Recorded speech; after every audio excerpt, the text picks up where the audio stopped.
Welcome, welcome. Hello, hello, hello.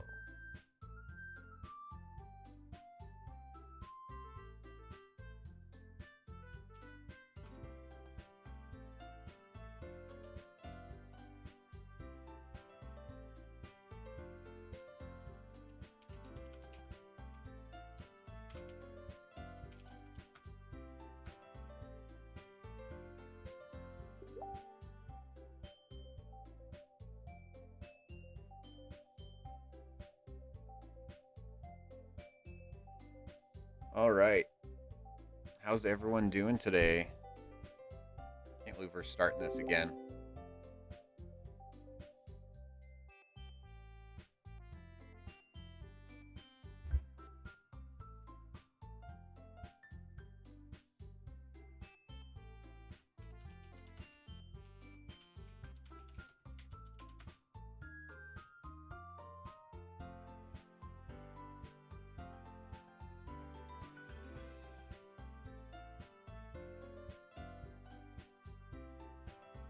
Oh, gotta get that out of the way.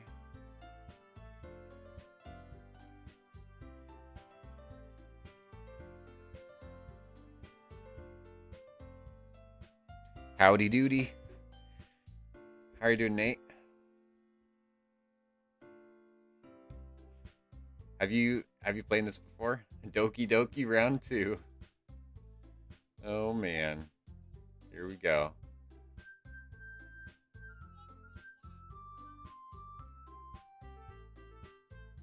Thanks for joining, Nate.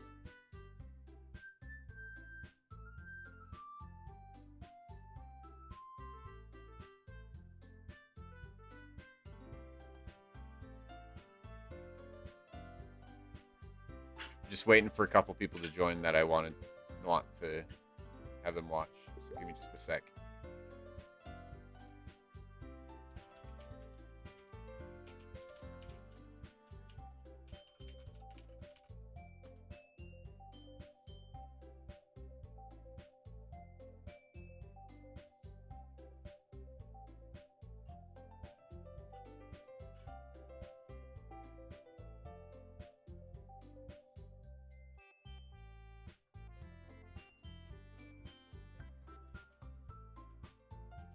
Nate, have you watched this before?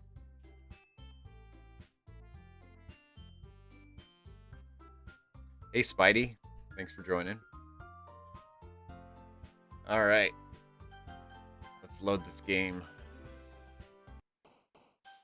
You can use the skip button to fast forward through text you've already read. Okay. So, Spidey, here's the thing. I was thinking about just doing everything for Yuri, just to see how it goes after I have Yuri actually like everything that I write. But I don't know. I'm wondering if I should instead do it for Sayori instead, but I'm not sure. Wait, what is this?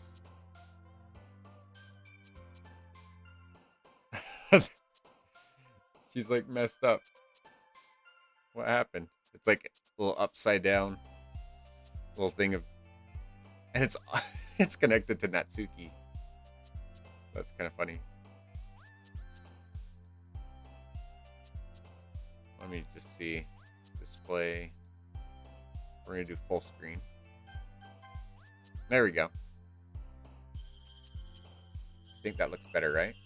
Oh, where'd the screen go?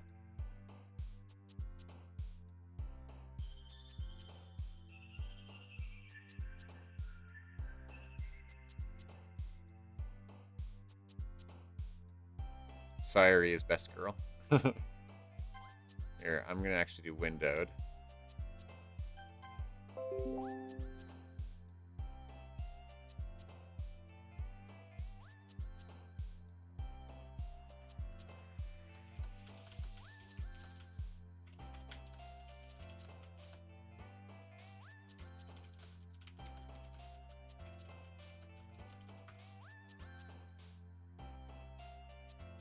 Why is it not showing? Oh, here.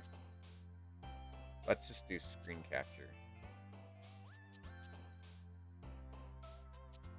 There we go. Or wait. No. Screen capture's not what we want. We want this. There we go. Because even if I'm away, then that's fine. Okay. She's watching a movie with the wife. We'll be on it for real in a bit. She's putting the baby down, though, so I'm here in a couple minutes. No problem. Okay, so I'm going to go ahead and I'm going to try to go for Yuri. So let's do Massacre.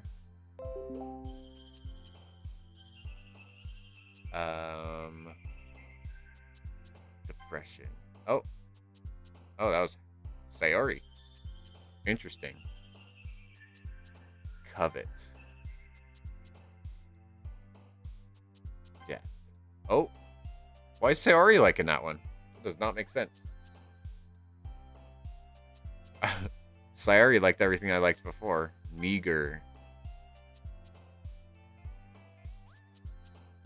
Let's see. Wrath. Playground, cage, extreme excitement, milk again. Nightgown, mouse, joy, awesome. Let's see. Cage. Silly, vanilla, explode, pleasure, broken, adventure, party, laugh, misery. Ah! It keeps doing Sayori. I don't know if that actually means anything then. Ambient. There we go. Captive. Nice. Climax. She liked that one before. Yep. She likes it again. Sadness, incapable, extraordinary, shopping, essence, melancholy. Spinning, secretive, comfort, amazing, uncanny. Forgive, landscape, vitality. Vitality, let's do that one.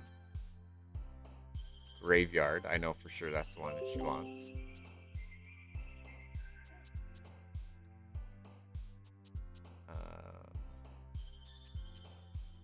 Let's see. Fear, oh no, dang it. Let's do contamination.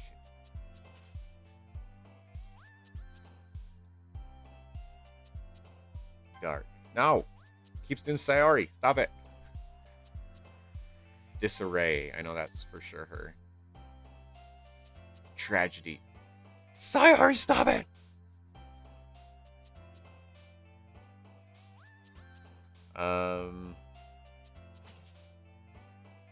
Unrestrained.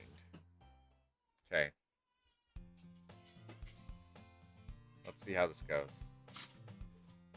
Another day passes and it's time for the club meeting already. I've gotten a little more comfortable here over the past couple days. Entering the club room, the usual scene greets me. Hi, Chris. Yo, Sayori. Looks like you're in a good mood today. Hehehe. I'm just still not used to you being in the club, but that's all. I see. That's a pretty simple thing to get you in a good mood. But I guess it's always the simple things with you anyway. Speaking of which, I'm kinda hungry. Will you come with me to buy a snack? No thanks. That's not like you at all. I have my reasons. Why don't we take a look at your purse, Sayori? Why that all of a sudden? No reason, really. I just wanted to look at it. Alright. Ah. Sayori nervously retrieves her coin purse. She fumbles with the latch and gets it open. Then she turns it upside down and lets the contents spill into the desk. Only 2 small coins fall out. I knew it. I can see right through you, Sayori. That's not fair. How did you even know? It's simple. If you had enough money in the first place, you would have bought a snack before coming to the club room. So either you're not hungry and want an excuse to take a walk, or you plan to conveniently forget that you spent all of your money so that I would lend you some. But there's one more thing. You're always hungry. And so that leaves the one option. That only leaves the one option. Wah! I give up. Don't make me feel guilty. If you feel guilty, then that means you deserve to feel guilty. Yuri suddenly giggles. Eh? I didn't notice that she was listening in. Her face is in her book as always. I wasn't listening or anything. It was just something in my book. Yuri, tell Chris to let me borrow some money. Don't get me involved like that, Sayori. Besides, you should only buy what you can responsibly afford. And frankly, after pulling a mischievous little stunt like that, your suffering is fair enough retribution. Wow. Dot, dot, dot. Did I just... I didn't mean that. I got too absorbed in my book. Ahaha. I really like when you speak your mind, Yuri. It doesn't happen much, but it's a fun side of you. There's no way you could think that. You're right, though. I did something bad, and now I have to accept the revolution. Retribution. That. Still coming from you, Sayori. I guess there's a little devil inside of us. All of us, isn't there? Hehehe. Don't let her fool you. Sayori knows exactly what she's doing. After all, she told you guys she was bringing me to the club before she even told me. But you wouldn't have come if it weren't for the cupcakes. So I had to trick Natsuki into making them. Come on, give me more credit than that, Sayori. Hehehe. Whap. Yeah. Out of nowhere, something smacks Sayori in the face and tumbles onto the desk. Ow. What was... A cookie. Sure enough, it's a giant cookie wrapped in plastic. Sayori glances around. Is this a miracle? It's because I paid my restitution. Retribution. Actually, that one almost worked.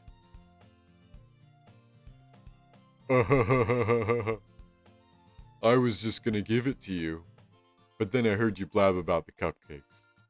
It was totally worth seeing your reaction, though. Natsuki! That's so nice of you. I'm so happy. Good night, Ethan. Love you. Sayori hugs the cookie. Jeez, just eat it. Loving the voices. Spidey, I'm glad you're loving the voices.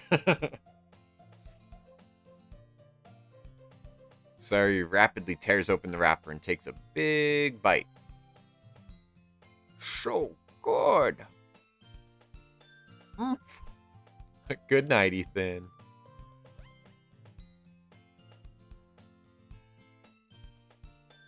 Here, I'm covering the viewers. M-Call, I've heard a lot about this game. Wish I could stay up later to see more of it. Hey, Michael. Yeah, thank you for joining, for sure. Really appreciate it. Founder and 2-month subscriber. Yeah, I really appreciate you doing Prime sub. I'm pretty sure it's almost been about a month too, by the way. So, just gonna throw that in there one more time. Woo! Oh, it didn't work. I redid my commands, so I'll have to update that one.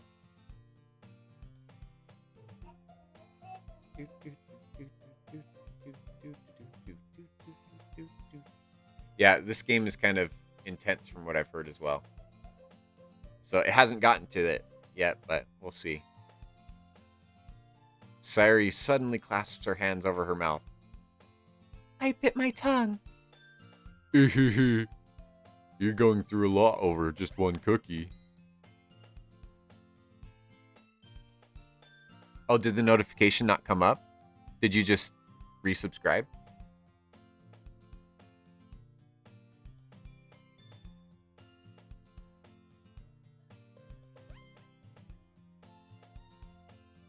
Because it should have come up, to be honest. Where is it? Oh. What happened?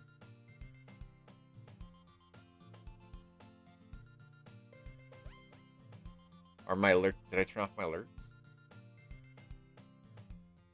I'm pretty sure my alerts are still on. Yeah, my alert box is still there. Your amazing voice drowned it out. Yeah. No, I don't think it actually came up. It's not even showing in my notifications.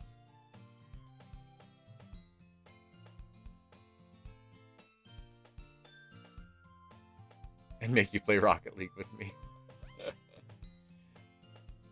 Yeah, that's weird. It's not saying that you subscribed again.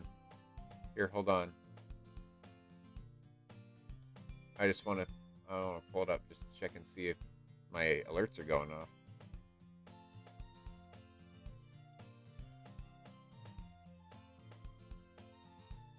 Oh, I believe I like you. See, that's what How it's supposed to say. unexpected.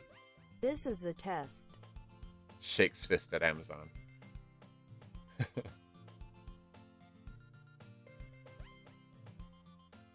Yeah, that's what it was supposed to do right there.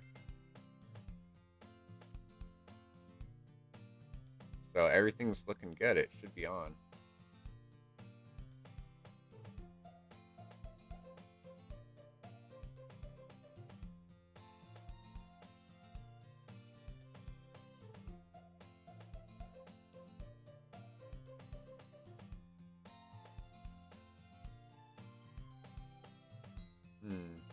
Let's do test follow.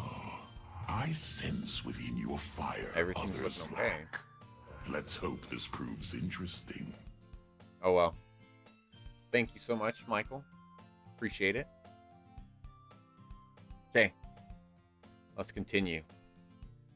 You're going through a lot just over one cookie. Natsuki takes a bite of her own cookie. Ah, yours looks really good too, Natsuki. Can I try it? Jeez. Beggars can't be choosers. But yours is chocolate. Yeah, why do you think I gave you that one? Fine. Still, I'm really happy that you shared this one with me. Hee hee hee. Sayori gets out of her seat and goes behind Natsuki, then wraps her arms around her. Aw, jeez. I get it. Cookie still in hand, Natsuki reaches up to nudge Sayori off of her. Oh, Sayori suddenly leans down and takes a bite of Natsuki's cookie. Hey! Did you seriously just do that? Mouth full, Sayori trots away to safety. Yuri and I laugh as well. Jeez, you're such a kid sometimes. Monica, can you tell Sayori... Eh? Natsuki glances around. Monica is in the club room. Where's Monica anyway? Good question. Wait. No. No, we're not doing this. Hold on. No. Where's that? Settings.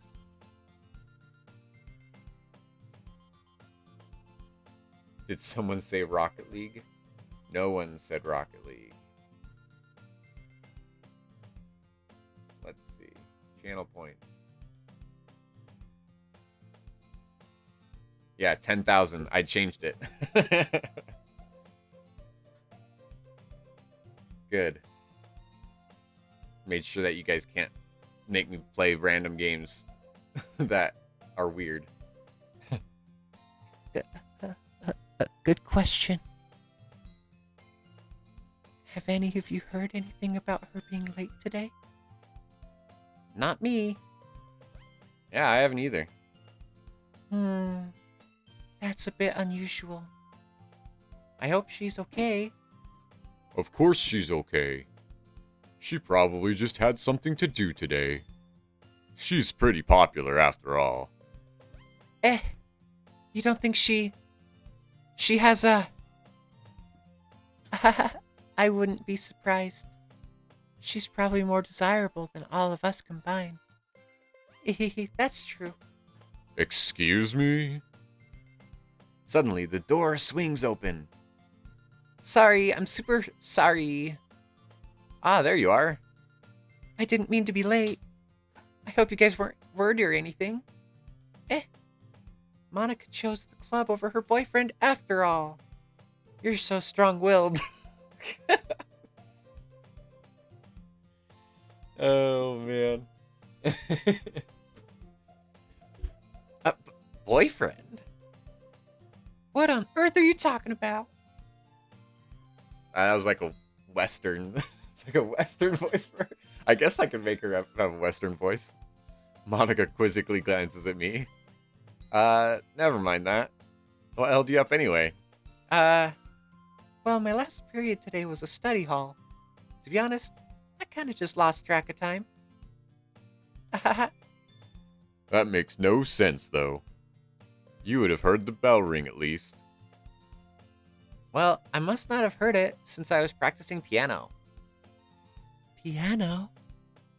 I wasn't aware you played music as well, Monica. I don't really. I kind of just started recently. I've always wanted to learn piano. That's so cool. You should play something for us, Monica. That's... Monica looks at me. Maybe once I get a little better, I will. Yay! That sounds cool. I'd also look forward to it. Is that so? In that case, I won't let you down, Chris. Ooh. Monica smiles sweetly.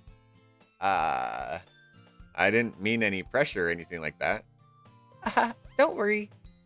I've been practicing a whole lot recently. And I'd really love a chance to share once I'm ready. I see. In that case, best of luck. Thanks. So I didn't miss anything, did I? Nah, not really. I choose to leave out Sayori's mischievous escapade. I'm sure Natsuki will end up complaining to her anyway. It looks like everyone has already settled down. Sayori somehow already finished her entire cookie, of course. Yuri is back to her book, and Natsuki disappeared into the closet. I'm really curious to talk to Yuri a little bit more. But at the same time, I'd feel bad for distracting her from reading. I catch a glimpse of her cover of her book. It looks like the same books that she lent to me. More than that, she seems to be on the first few pages. Crap. I think she noticed me looking at her. She sneaks another glance at me and our eyes meet for a split second. But that only makes her hide her face deeper in her book. Sorry. I was just spacing out. I muttered this, sensing I made her uncomfortable. Oh, it's fine. If I was focused, then I probably wouldn't have noticed in the first place. But I'm just rereading a bit of this, so... That's the book you gave me, right? Mm-hmm. I wanted to reread some of it. Not for any particular reason. Ooh. She's just wanting to read it over because I'm going to be reading it. Just curious, how come you have 2 copies of the same book? Well, I stopped at the bookstore yesterday. And that's not what I meant. I mean, I just happened to buy 2 of them. Ah, I see. There's something fairly obvious here that Yuri isn't telling me, but I decide to let it go. I'll definitely start reading it soon.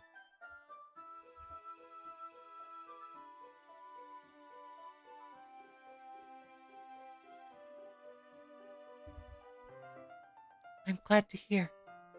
Once it starts to pick up, you might have a hard time putting it down. It's a very engaging and relatable story. Is that so? What's it about anyway? Well, Yuri closes the book and scans her eyes over the back. The book is titled Portrait of Markov. There's an ominous looking eye symbol on the front cover. all right. I just wanted to make sure I don't accidentally give anything away. Basically, it's about this girl in high school who moves in with her long-lost younger sister. But as soon as she does, her life gets really strange. She gets targeted by these people who escaped from a human experiment prison. And while her life is in danger, she needs to desperately choose who to trust. No matter what she does, she ends up destroying most of her relationships, and her life starts falling apart. That's kind of dark, isn't it? Yuri made it sound like it was going to be a nice story, so that dark turn came from nowhere. Yuri gently giggles all of a sudden. Are you not a fan of that sort of thing, Chris? No, it's not that. I mean, I can definitely enjoy those kind of stories, so don't worry. I hope so. Yeah. I totally forgot that Yuri's into those things. Not really. That's what I chose for all of my journal stuff.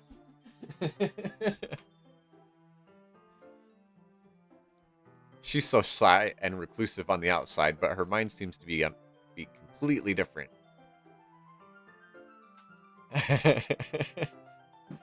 Lol. It's just those kind of stories. Oh, it's just those kind of stories. Foreshadowing. Yep. They challenge you to look at life from a strange new perspective. When horrible things happen, not just because someone wants to be evil, but because they have their own goals or their own philosophy they believe in. Then suddenly, when you thought you related to the protagonist, they're made out to be the naive one for letting their one-sided morals interfere with the villain's plans. I'm rambling, aren't I? Not again. I'm sorry. Hey, don't apologize. I haven't lost interest or anything. Well, I guess it's alright then. But I feel I should let you know that I have this problem. When I let things like books and writing fill my thoughts, I kind of forget to pay attention to other people. So I'm sorry if I end up saying something strange. And please stop me if I start talking too much. I really don't think you need to worry. That just means you're passionate about reading. It's called monologuing when a villain does it, right? Maybe she is a villain. The least I can do is listen. It's a literature club after all. Ah, that's true. In fact, I might as well get starting reading it, right? You don't have to. What are you saying? Just a moment ago you said you were looking forward to it. Dot dot dot. Let me just go get the book. I quickly retrieved the book that I had put in my bag. Alright, it's fine if I sit here, right? I slip into the seat next to Yuri's. Yeah, Are you sure? You seem a little apprehensive. I'm sorry. It's not that I don't want you to. It's just something I'm not very used to. That is, reading in company with someone. I see. Well, just tell me if I end up distracting you or anything. Alright. I open the book and start the prologue. I soon understand what Yuri means about reading in company. It's as if I can feel her presence over my shoulders as I read. It's not a particularly bad thing. Maybe a little distracting, but the feeling is somewhat comforting. Yuri is in the corner of my eye. I realize that she's not actually looking at her own book. I glance over. It looks like she's reading from my book instead. Sorry. I was just... Yuri, you really apologize a lot, don't you? I do? I don't really mean to. Sorry. Sorry. Don't say sorry. Sorry. I mean... Here, this should work, right? I slide my desk until it's up against Yuri's, then I hold my book more between the two of them. I suppose so. Yuri timidly closes her own copy. Once we each lean in a little bit, our shoulders are almost touching. It feels like my left arm is in the way, so instead I use my right hand to hold the book open. I guess it makes it kind of difficult to turn the page. Here. Yuri takes her left arm and holds the left side of the book between her thumb and forefinger. I do the same with my right arm on the right side of the book. That way I turn a page and Yuri slides it under her thumb after it flips to her side. But in holding it like this, we're huddled even closer than before. It's actually kind of distracting me. It's as if I can feel the warmth of Yuri's face, and she's in the corner of my vision. Are you ready? Huh? To turn the page. Sorry. I think I got a bit distracted for a second. I glance over at Yuri's face, and our eyes meet. I don't know how I'll be able to keep up with her. That's okay. Ooh, man. Busting some moves, right? This is... This is the Mormon first base, right? You're not used to reading, right? I don't mind being patient if it takes you a bit longer. It's probably the least I can do, since you've been so patient with me. Yeah. Thanks. We continue reading. Yuri no longer asks me if I'm ready to turn the page. Instead, I just assume that she finished the pages before me, so I turn it by my own volition. We continue the first chapter in silence. Even so, turning each page almost feels like an intimate exchange. My thumb gently letting go of the page, letting it flutter over to her side as she catches it under her own thumb. Wow. This is her way of flirting, I guess. Hey, Yuri? This might be a silly thought, but the main character kind of reminds me of you a little bit. You think so? How does she? Well, I guess she's more blunt in a lot of ways, but she also second guesses a lot of things she says and does. Like she's afraid she'll do something wrong. It's not like I can see into your head or anything, but they're kind of reminiscent of some of your mannerisms. I see. Yuri remains silent for a moment. But Chris, that's probably a terrible thing to have in common with her. That's so embarrassing that you think that. Oh no! Oh no, Spidey! What am I doing?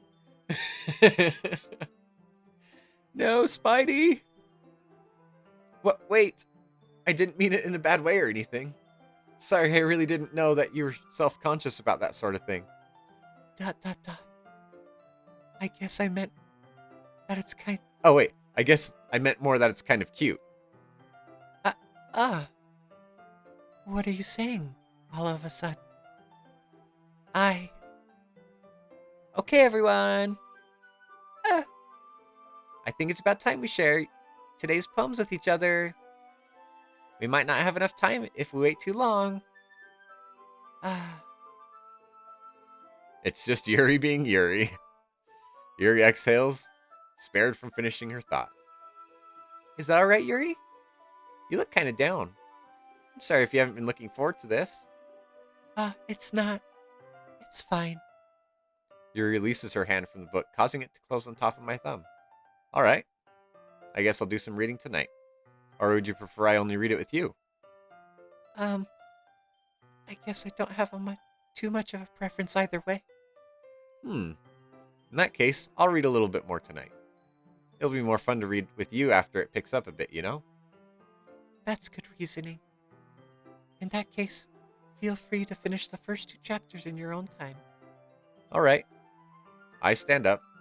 I make a mental note of where I left off in the book, then slip it back into my bag.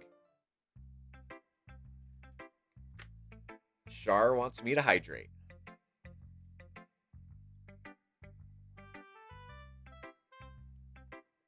All right. So Spidey, I started off with Yuri last time. Should I share it with Yuri again first?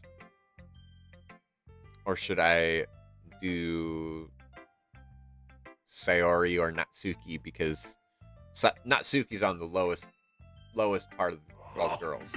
I believe I like you. How unexpected. Hey! Oh, brother. Oh, brother. Hey, thanks. Thanks, M-Call, for subscribing.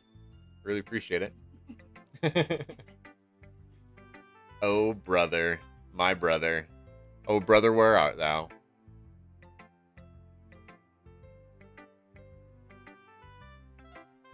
Can we get some Pog Champs in the chat?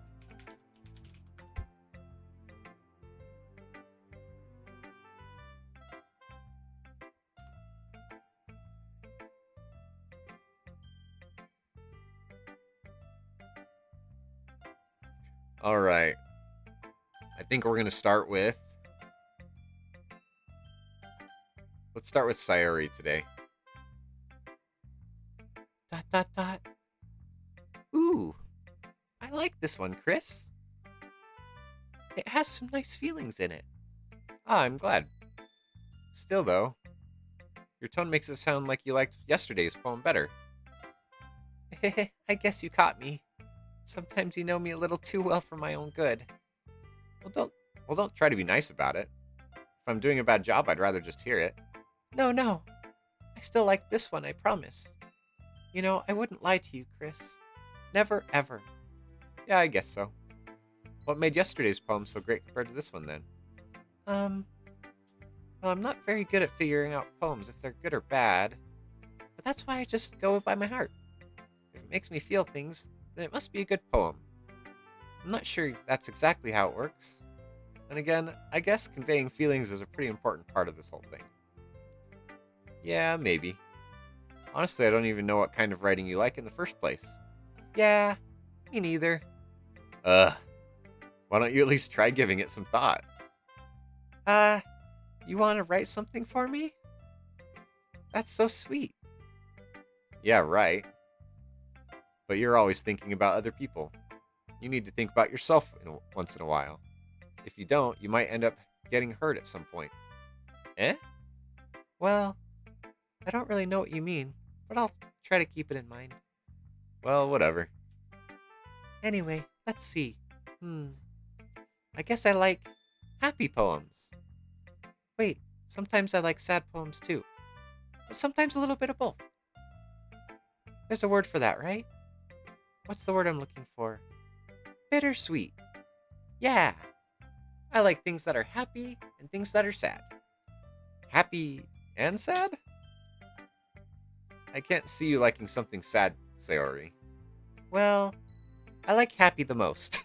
But sometimes when you have a little rain cloud in your head, a sad poem can help give the rain cloud a little hug and make a nice, happy rainbow. Char, I feel like you'd like her a lot. She's the one that had the poem of all the sunshine and then she said, I want breakfast.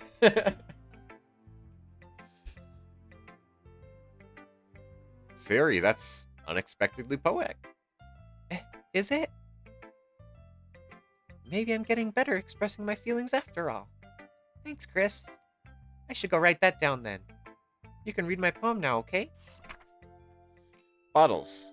I pop off my scalp. Like the lid of a cookie jar. That was a weird start. It's the secret place where I keep all my dreams. Little balls of sunshine, all rubbing together like a bundle of kittens.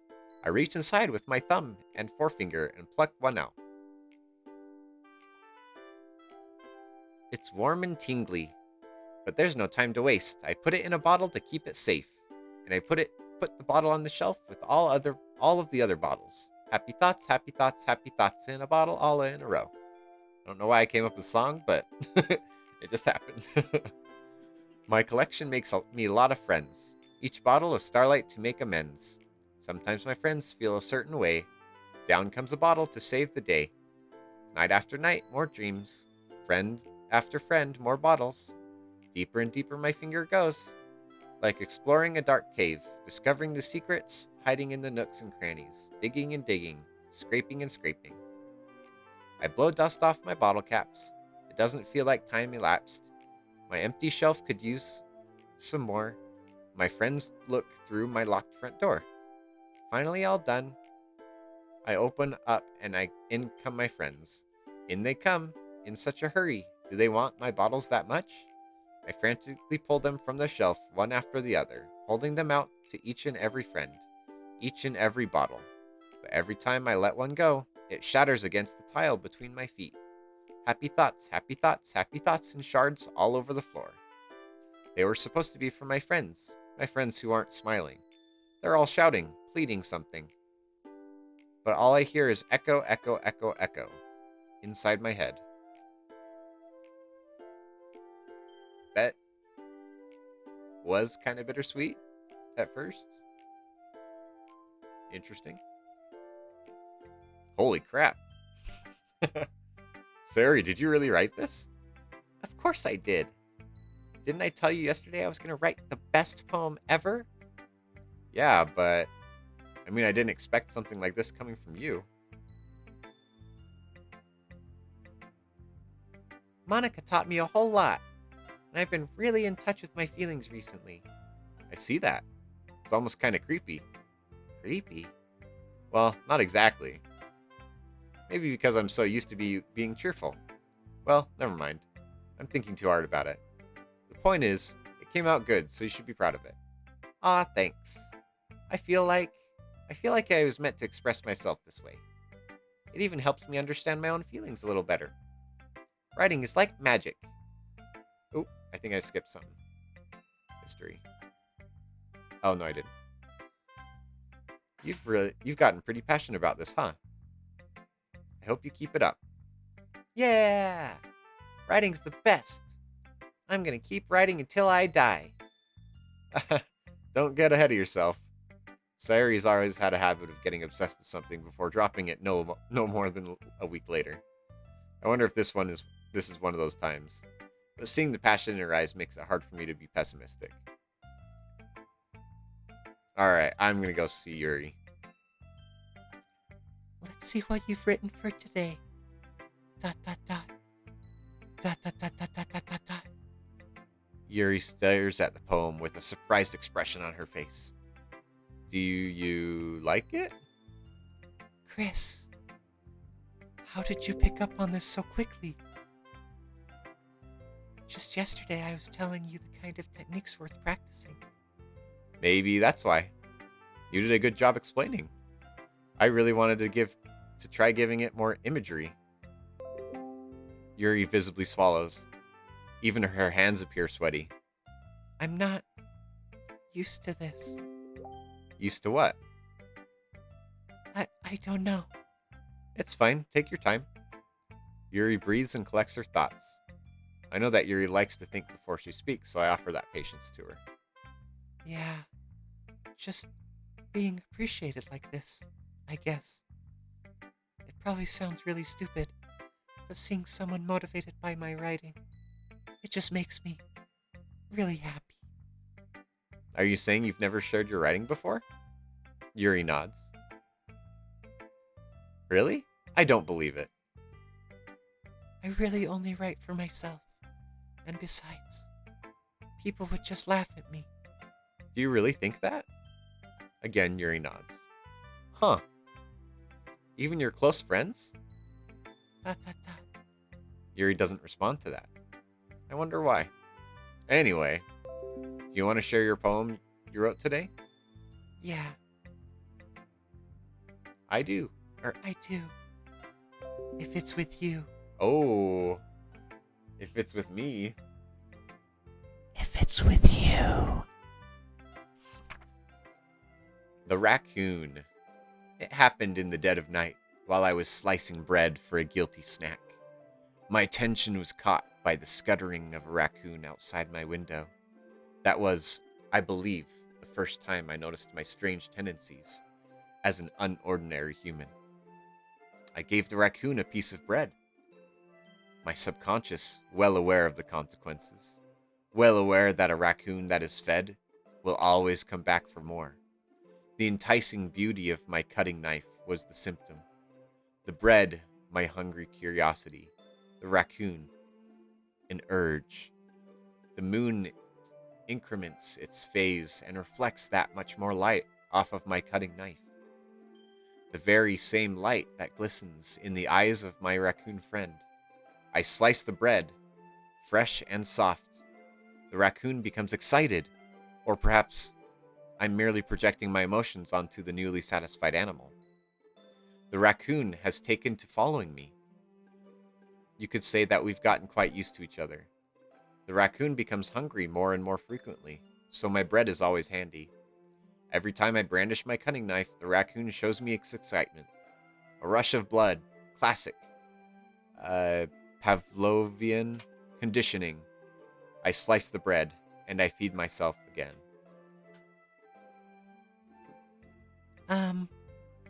I was a little bit more daring with this one than yesterday's.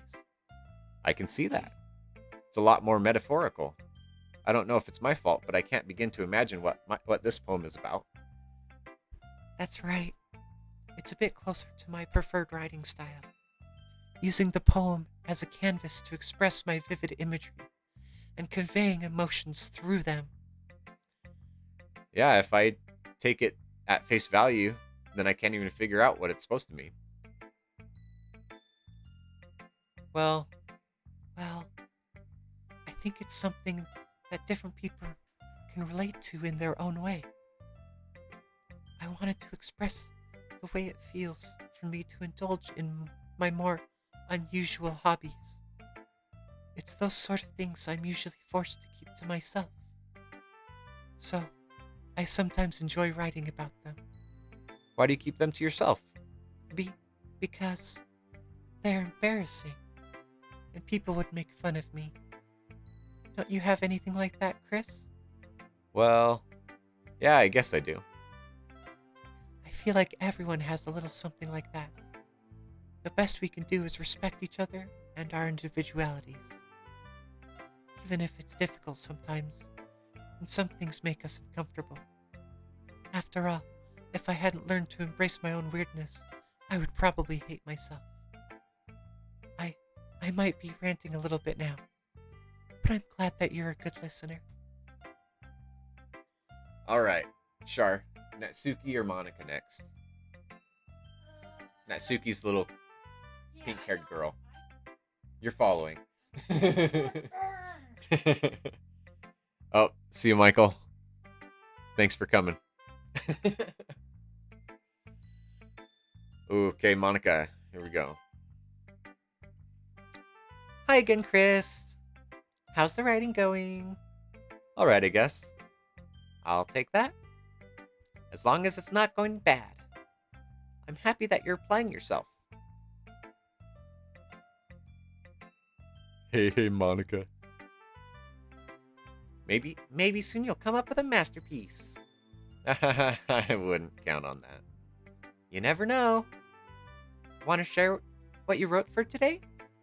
Sure, here you go. I give my poem to Monica. ... All right. Great job, Chris. I was going, ooh, in my head while reading it. It's really metaphorical. I'm not sure why, but I didn't expect you to go for something so deep. I guess I underestimated you. It's easiest for me to keep everyone's expectations low. That way it always counts when I put in some effort. That's not very fair. Well, I guess it worked anyway. You know, Yuri likes that kind of writing, right? Writing that's full of imagery and symbolism. Unlike Sayuri, who likes using simple and direct words to describe happiness and sadness. Yuri likes it when readers are left to derive their own meaning out of it. It's very challenging to write like that effectively, both allowing people to get something out of it just by feel, or letting them deeply analyze all the nuances. Nuances? Nuances? Nuances.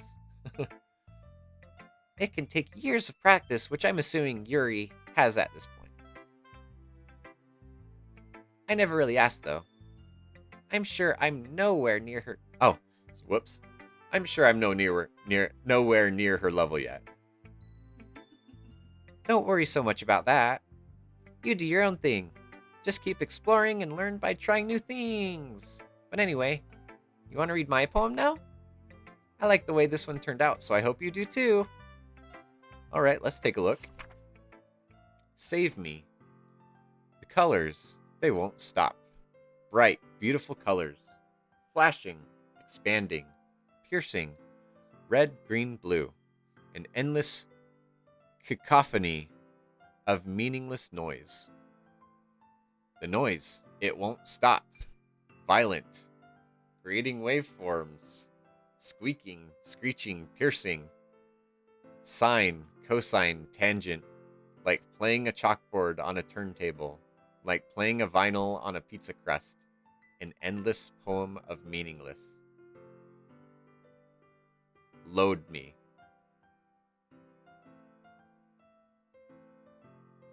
What? Oh, save me. Load me.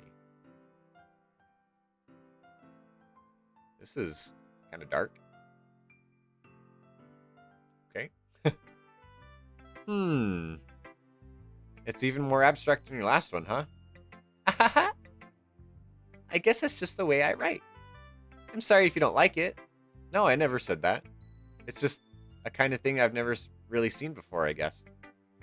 I kind of like playing with my space on the paper. Choosing where and how to space your words can totally change the mood of the poem. It's almost like magic. The way I wrote the lines really short makes it feel like they're trying to speak over the noise. I see. It's still hard for me to tell what it's about, though. Sometimes asking what a poem about isn't the right question. A poem can be as abstract and as physical expression as of a feeling, or a conversation with the reader. So putting it that way, not every poem is about something. Anyway, here's Monica's writing tip of the day. Sometimes you'll find yourself facing a difficult decision. When that happens, don't forget to save your game. What the?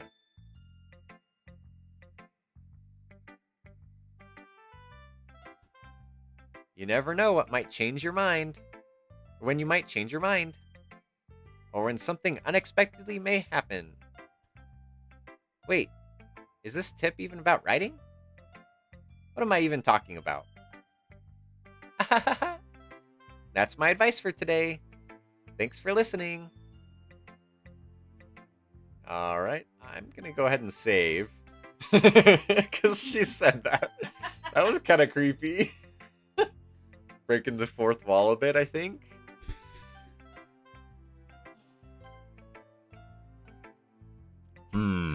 Here we go, Spidey. I liked your last one better. Really? Well, yeah. I can tell you were a little more daring with this one. But you're really not good enough for that yet. It fell flat. Wow. That may be true, but I just wanted to try something different. I'm still trying to figure this all out. I mean, I always like poems that aren't trying too hard.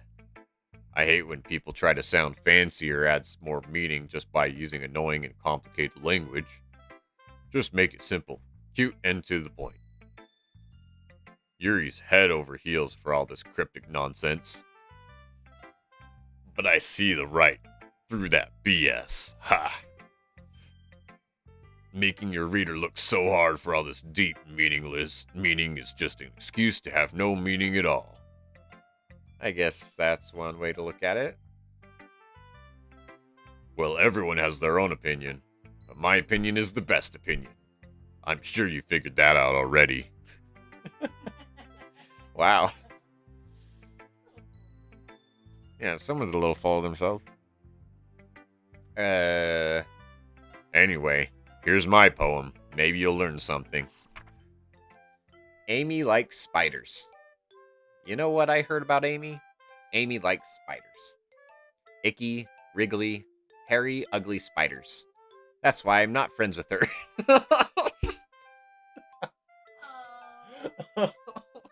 Ouch. Amy. What? Amy did nothing. Amy has a cute singing voice. I heard her singing my favorite love song. Every time she sang the chorus, my heart would pound to the rhythm of the words. But she likes spiders. That's why I'm not friends with her.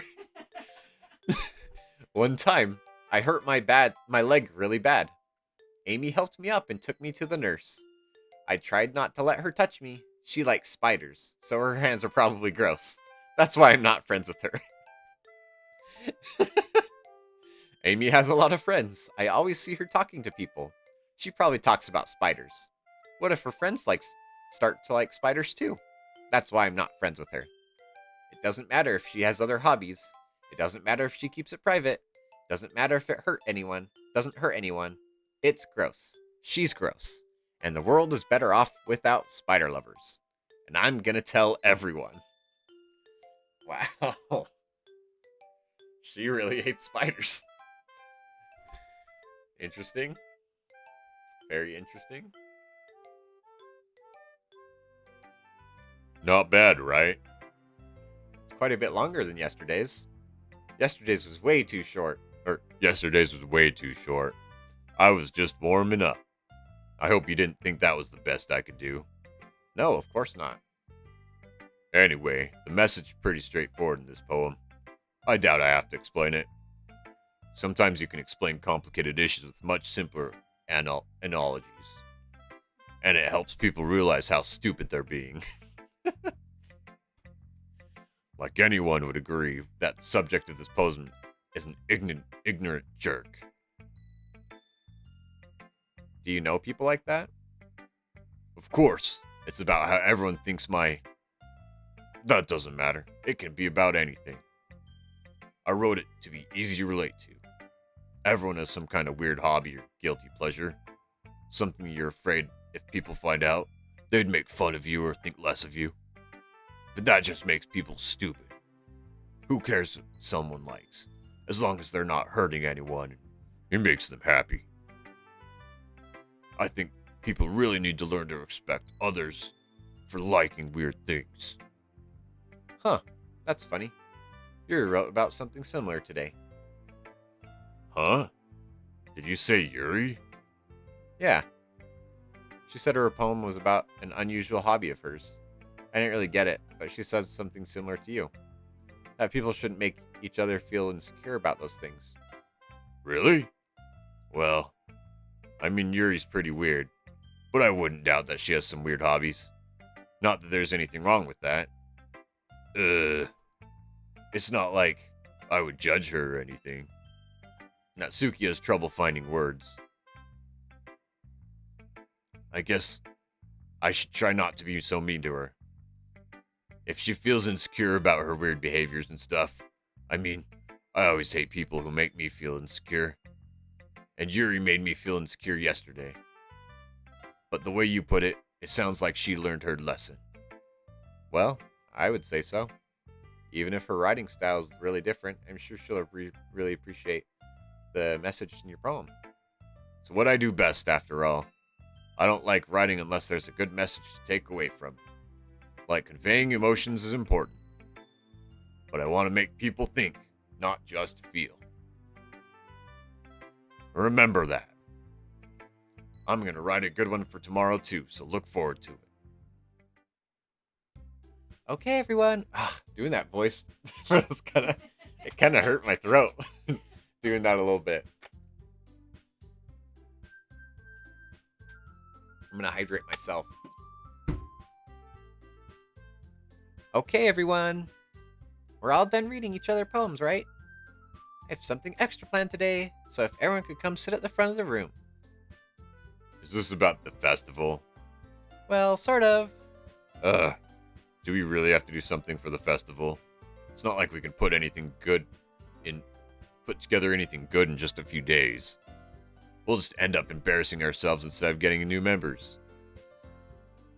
That's a concern of mine as well.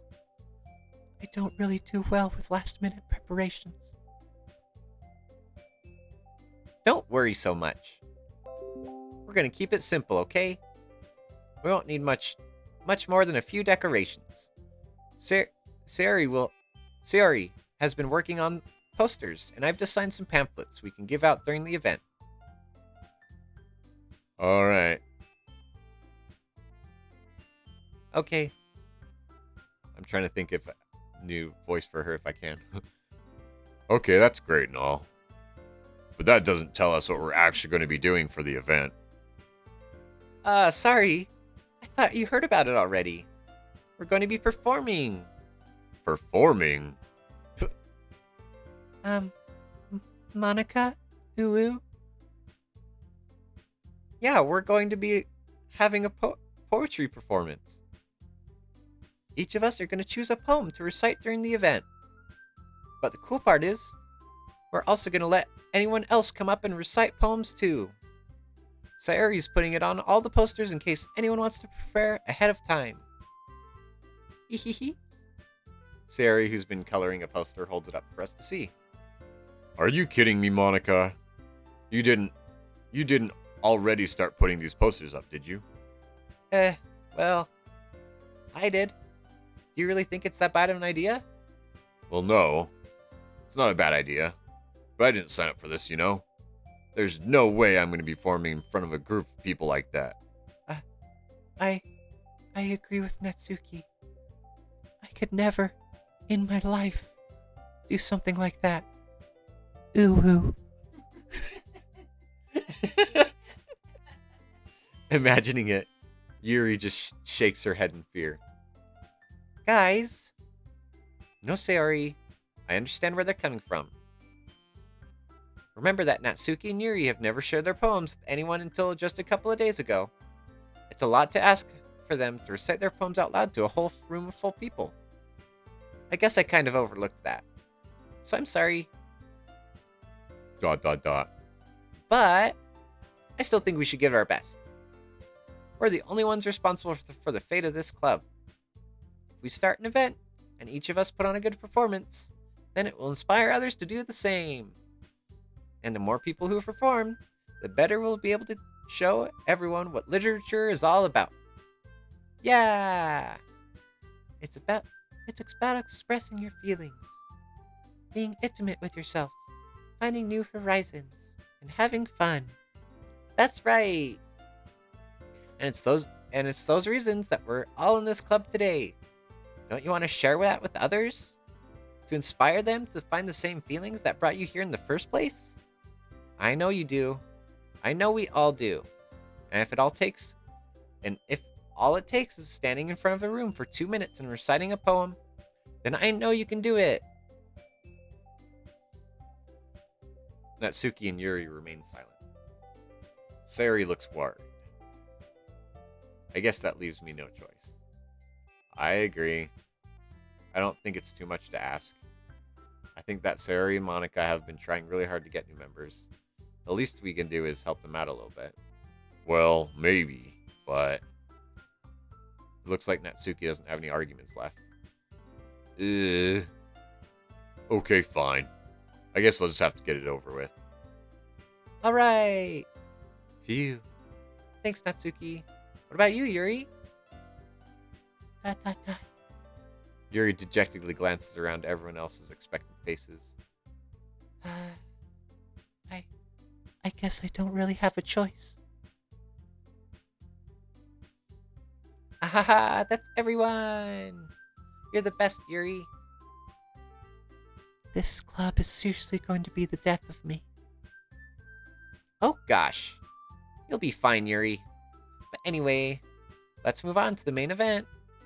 I want each of you to choose a poem of yours. Oh, I believe I like Hey, you. How just in time. unexpected. Thank you so much for resubscribing. Let's get some PogChamps in the chat. PogChamp.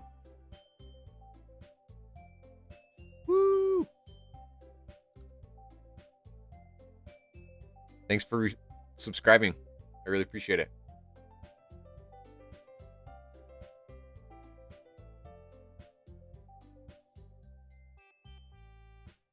Let's see.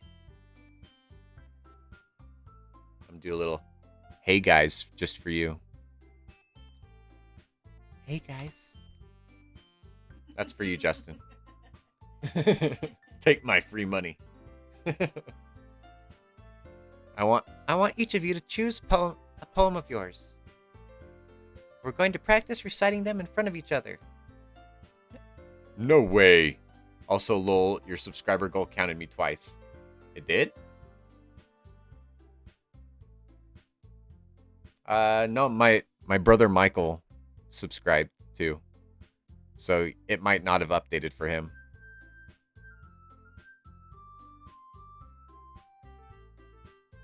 It probably just updated now.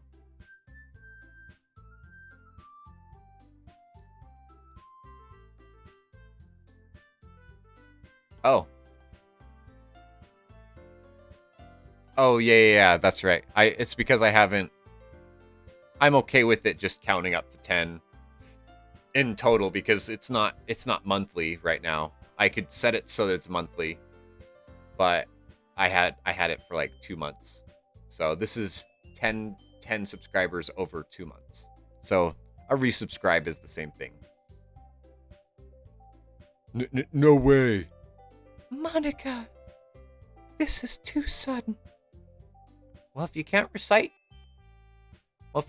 your poem in front of the club, how do you expect to do it in front of strangers? Oh no. Don't worry. I'll start off to help everyone feel a little more comfortable. Can I go next? Of course. Now let's see. Monica flips through her notebook to the specific poem she has in mind for herself. She then stands behind the podium. The title of this poem is The Way They Fly. Ahem. Monica begins reciting her poem.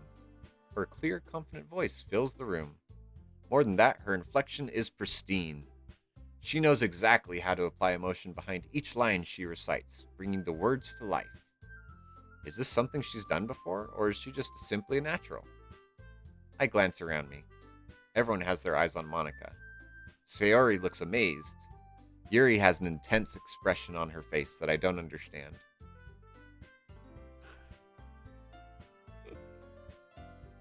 Finally, Monica finishes the recitation. 4 of us applaud. Isn't that what you do at poems? Monica takes a breath and smiles. That was so good, Monica. Thank you very much. I was just hoping to set a good example. Are you ready to go next, Sayori? I'll go next. Ooh, ooh, Yuri's fired up all of a sudden. Yuri clutches a sheet of paper between her hands and stands up. Keeping her head down, she walks quickly over to the podium. This poem is called... Yuri anxiously glances at each of us.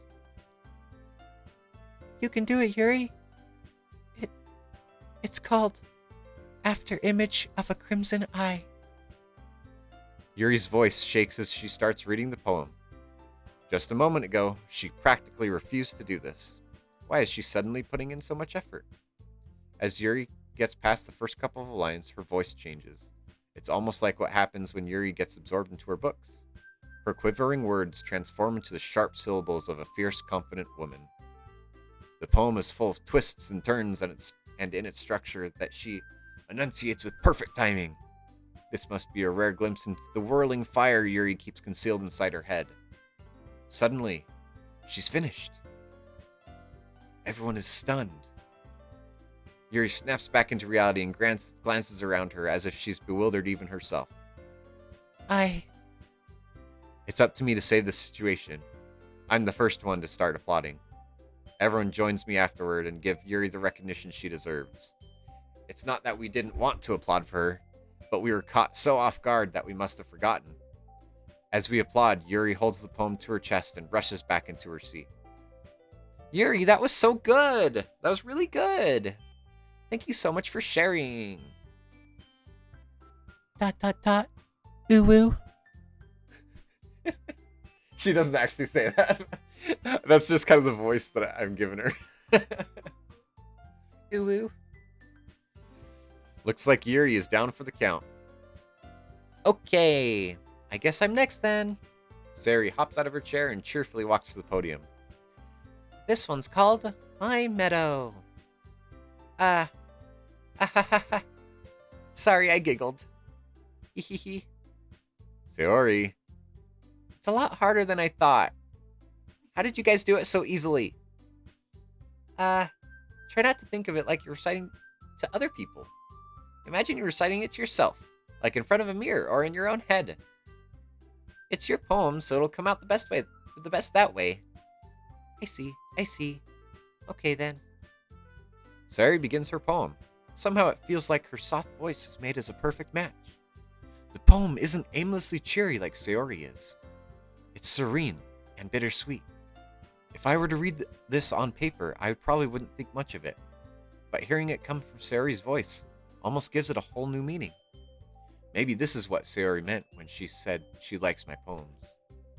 It's like I get to reach more deeply into someone I thought I knew, through and through. Sayori finishes and we applaud. I did it! Good job, Sayori. Even Chris liked it. I guess that's a good sign. What does that even mean? It came out nicely, Sayori. The atmosphere of the poem fits you really nicely. But it might be that other poems wouldn't work quite as well with that kind of delivery. I don't really understand. In other words, I've seen poems of yours where that sort of gentle delivery wouldn't work as well. They might need a little bit more force behind them, depending on what you're reading. Oh, I know what you mean. Well, I've been practicing that kind of thing. It's just embarrassing to do it in front of everyone. Hehehe. And next time, I'm going to make you pick a poem that challenges you a little more. We don't have much time before the festival, you know? Okay. Now, who's next? Natsuki? Don't make me go before Chris. It's not like I compare it to you guys anyway. Might as well let Chris lower everyone's standards a little before I have to do it. Wow, she really hates me. Natsuki! It's fine. I might as well get over it with. But it's not like I have much of a selection of what to read. I'll just have to go with what I wrote for today. I stand up and step in front of the podium. Everyone has their eyes on me, making me feel terribly awkward. I recite my poem. Since I'm not exactly confident in my own writing, it's hard to put energy into it. Despite that, once I finish, I receive applause anyway. Sorry, I'm not really good as everyone else. Don't worry about it so much. I think it's less about your abilities and more of your lack of confidence in your writing. That's something that'll improve over time, though. Yeah, maybe. Alright then. That just leaves you, Natsuki. Yeah. I'm going. Natsuki begrudgingly gets out of her seat and makes her way to the podium. The poem's called... Why are you all looking at me? Because you're presenting? Anyway, the poem is called Jump. Natsuki takes a breath. Once she starts reciting the poem, her sour attitude disappears a little. While she's still a little unenthused, her poem has a rhythm and rhyme to it. It's Natsuki's trademark style, and it works surprisingly well when spoken aloud. The words feel like they bounce up and down, as if giving life to the poem. Natsuki finishes and everyone applauds. She huffs back to her seat. That wasn't so bad, was it? Easy for you to say. You'd better not make me do that again. Well, do you at least feel prepared enough to recite a poem in front of other people? I mean, doing it in front of other people will be way easier. I can put on whatever face I want for other people.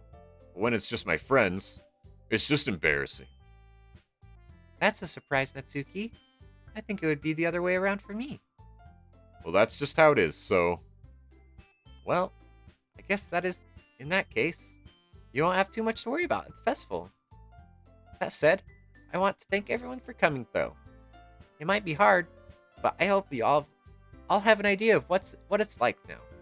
Make sure you pick a poem and get enough practice before the festival, okay? I'll be making pamphlets, so let me know ahead of time what you'll be reciting. Jeez. I should probably find some other poems to recite instead. That's fine too. It doesn't have to be your own. I'm already pleasantly surprised that you're putting in all this effort for the club. It makes me really happy. Ah, Yeah, no problem. okay, everyone. I think that's about it for today. I know the festival's coming up, but let's try to recite poems for tomorrow as well.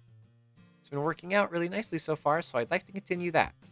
As for the festival, we'll finish planning tomorrow, and then we'll have the weekend to prepare. Monday's the big day. I can't wait. I can do this. I can do this. Alright. There's no way I'll be able to find this enthusiasm as Sayori and Monica. Yeah, then I'll have to do my best. Ready to go, Sayori? Yep. Look at you two, always going home together like that. It's kind of adorable, isn't it? Jeez, guys. Don't make such a big deal out of it. It must be a little nice, though. Well, how am I supposed to respond to that? It's okay. It's okay, Chris. You don't have to say it. Whatever, let's go already. I walk home with Sayori once more. Even though it's only been a few days, a lot of things have already changed. But today Sayori's being a little quieter than usual than on her way home. Hey, Sayori. Sorry, I was spacing out. Ah, no wonder. I was thinking about something from earlier. I like how we get to... Sayori fumbles with her words. So, let's just say that one day, Yuri asked to walk home with you. Huh? What would you do? What kind of question is that? You're kind of putting me on the spot here. Oh no. I have to decide if I would say I would still walk home with Sayori or I'd walk home with Yuri. I'm saving. I don't know what's gonna happen. Oh no. Spidey, what do I do? Spidey, save me.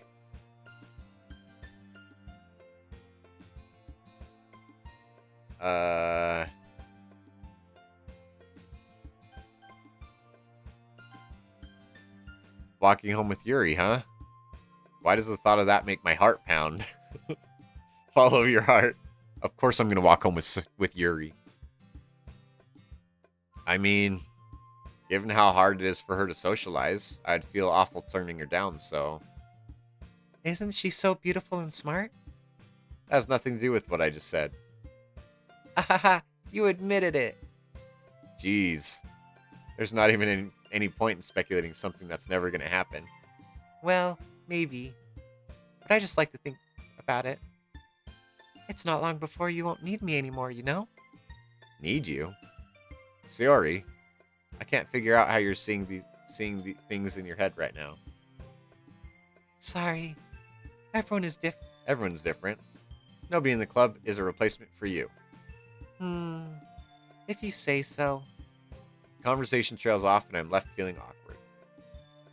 But it was kind of her fault for trapping me with such a weird question. I can't just lie to her. What if there's something that makes her happy? I would hate to take that away from her. That's why I said there's no point in speculating. Then again, the festival is only a few days away. Who knows what will happen in that time?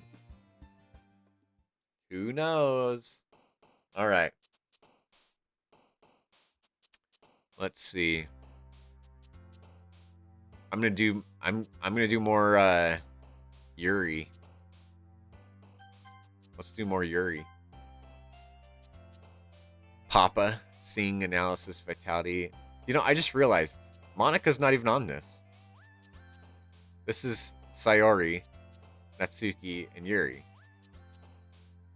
Vitality.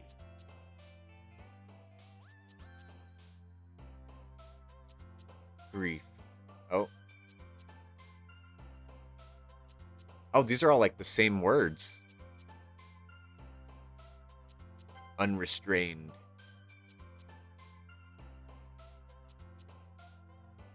Frightening.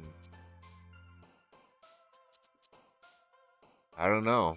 I don't know why Monica's not there. I'm wondering if it's because, like, she's the leader or something, and I feel like I haven't really done anything that would make her like me.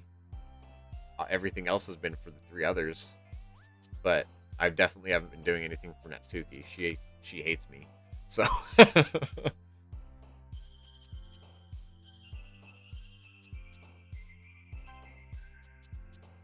Fair enough.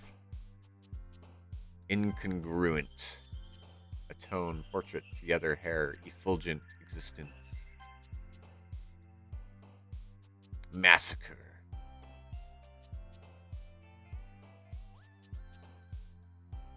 Defeat.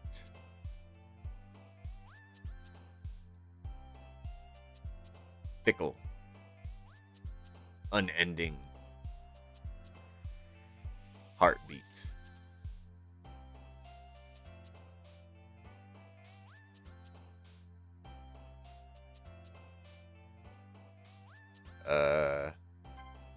All right. Let's see. Tragedy. Afterimage. Vivid. Melancholy. Scars.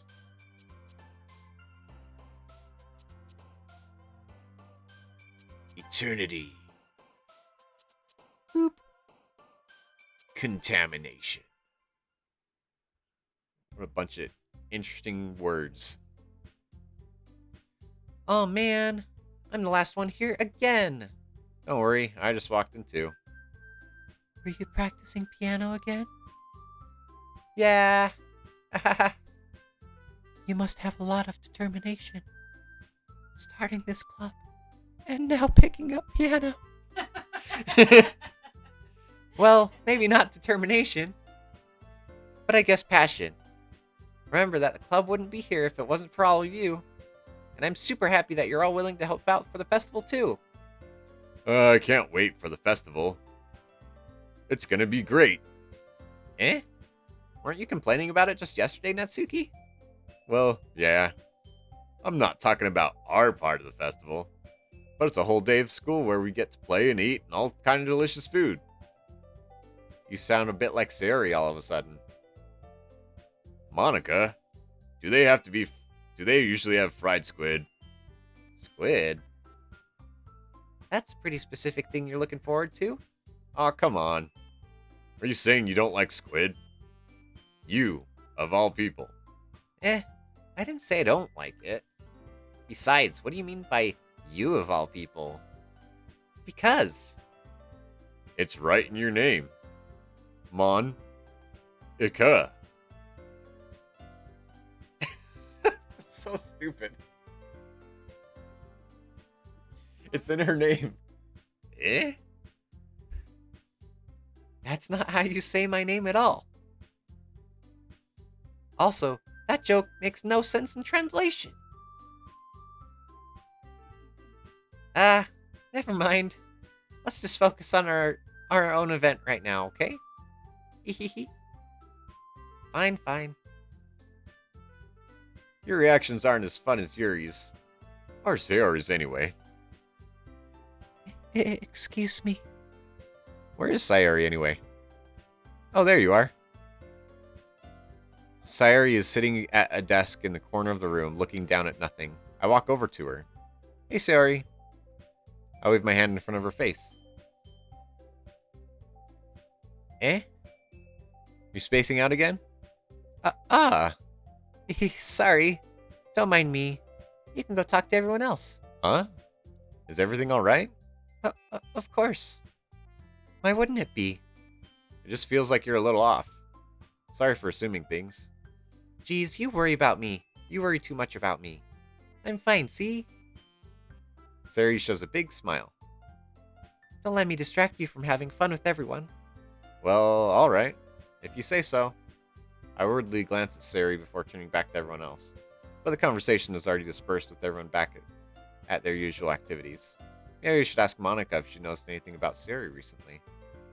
Since they've been preparing for the festival, they must be spending a lot of time together. I timidly approached Monica, who was shuffling through some papers at her desk. Chris, what's up? Hey, this might sound a little strange, but have you noticed anything up with Sari recently? Anything up with her? In what way do you mean?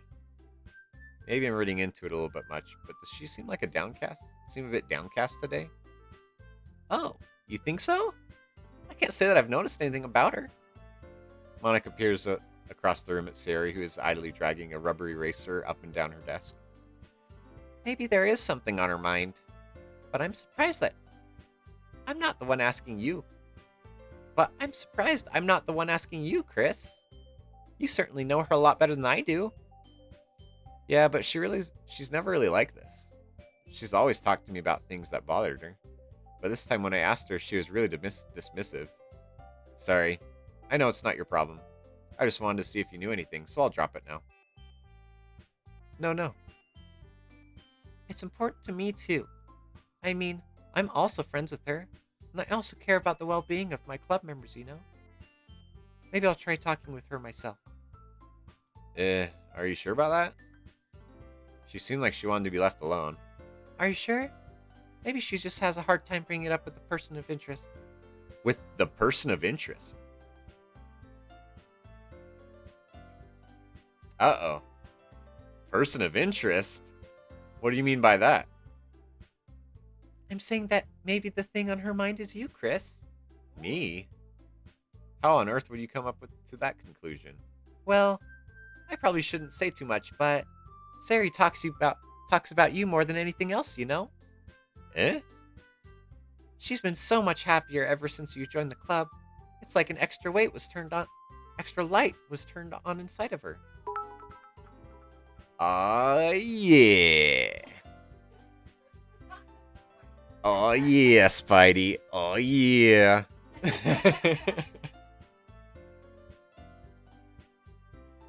Thanks for the bits.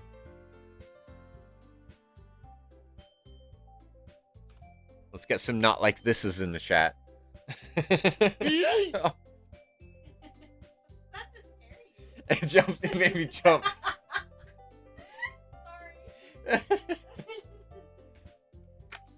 Oh, because we've been just talking and talking for the longest time. Just me reading all this. I think I'll send you bits when you win. When I win. You can win this?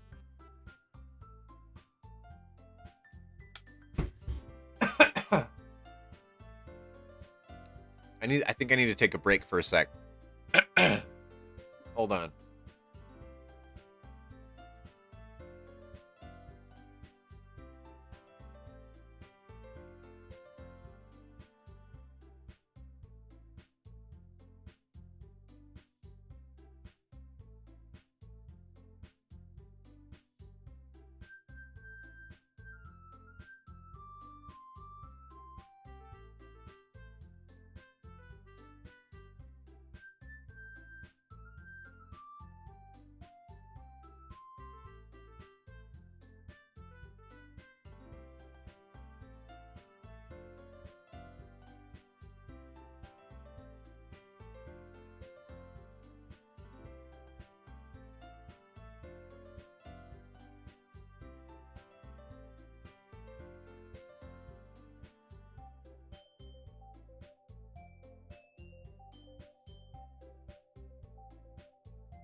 Sorry, I just realized I muted the mic instead of the music. So I'm gonna go take a break. My voice is kind of hurting, so I might just do a regular voice for a little bit when I come back. So I'll see you guys in a sec.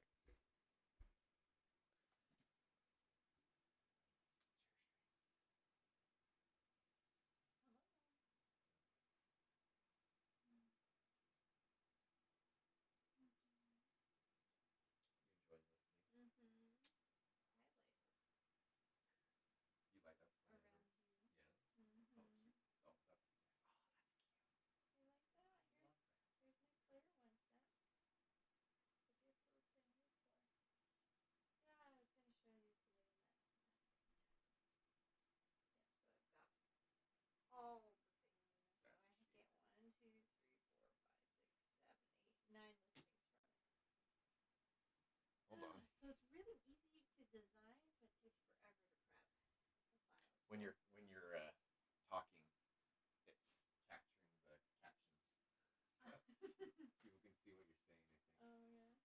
Ooh, That's fine. love you. Good thing I don't say anything inappropriate.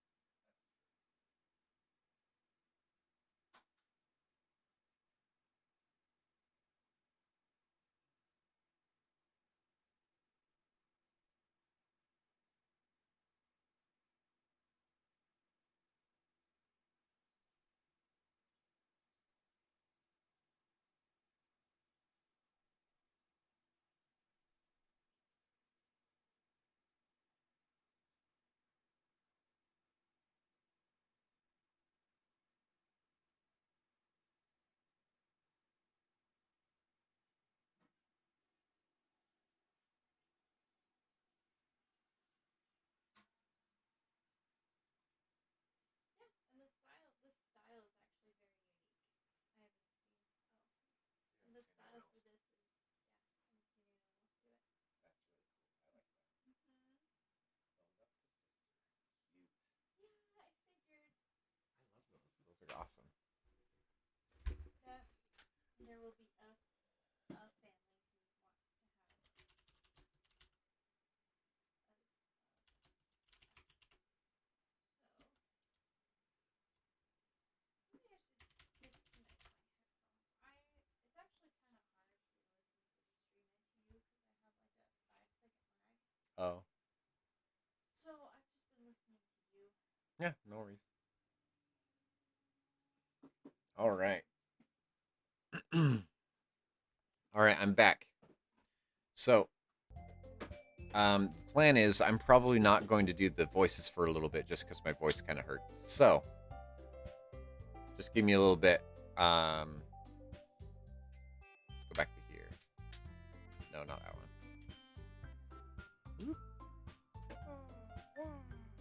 There we go. All right. Okay, are we all ready?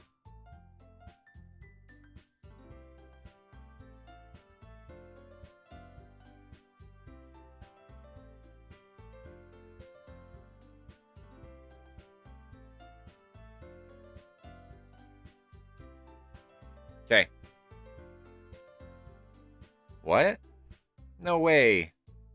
Sari is always like that. She's always been full of sunshine. It's not any different now than it always has been. Ehehe. You're so funny, Chris. Have you thought that maybe you've always seen her as so cheerful? Because that's how she is when she's around you? Ah, I said too much. I'm sorry, what do I know anyway? I didn't mean to jump to conclusions, so you should just forget about what I said. I'll try to talk to her, so try not to think about it for now. Ah, alright. Monica smiles meaningfully. I know she said to forget about it, but I already know I won't be able to get her words out of my head. Monica stands up from her desk and walks across the room to where Sari is sitting. I watch her kneel down next to Sari and gently talk to her, but she's keeping her voice so quiet that I can't hear her from here. I sigh and sit myself down. I know Sayori told me not to worry about her and to have fun with everyone else. But that's impossible to do when she's behaving like this. Exactly how much do I care about her that I'm letting this weigh me down so much? Now it feels like I'm the one behaving out of the ordinary. But there's nothing I can do besides wait for Monica. Why does it feel like I'm being watched? I glance around the room. Suddenly, I notice Yuri peering at me from over her book. But she looks away as quickly with a flustered look on her face. I realize that she won't get anywhere like this. I've never seen Yuri approach anyone or start a conversation on her own accord, so I have no choice but to approach her myself. By now, it's a little easier for me to do that. I stand up from my desk and sit in the one next to her own. ... I didn't mean to bother you or anything. Relax, you didn't even do anything. But I could tell that you wanted to be alone with your thoughts. Alone with my thoughts? How are you even to tell that I was thinking like that? Well, it's something that I do a lot. So it wasn't really hard for me to spot based on your posture and expression. Not that I was staring at you, staring or anything.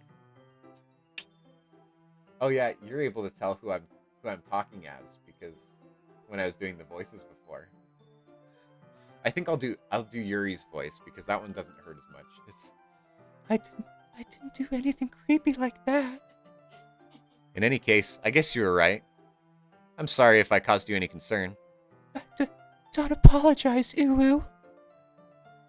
Your troubles are only the concern of those who are willing to share in that concern. Of course, there are certainly those who find the most comfort in keeping to themselves.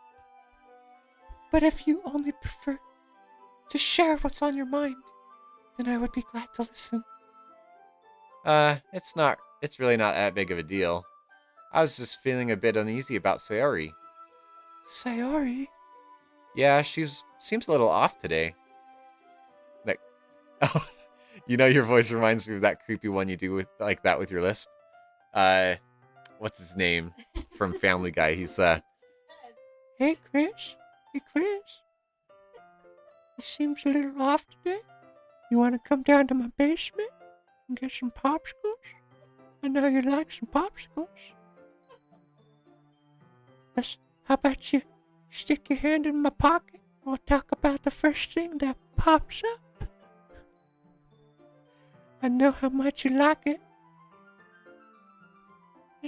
Sayori? Hey, Sayori, why are you feeling so down? Come over here and I'll give you a big snuggle. I know you want a snuggle, Sayori. Natsuki, why you gotta be such a jerk? Natsuki, oh Natsuki, why you being so mean?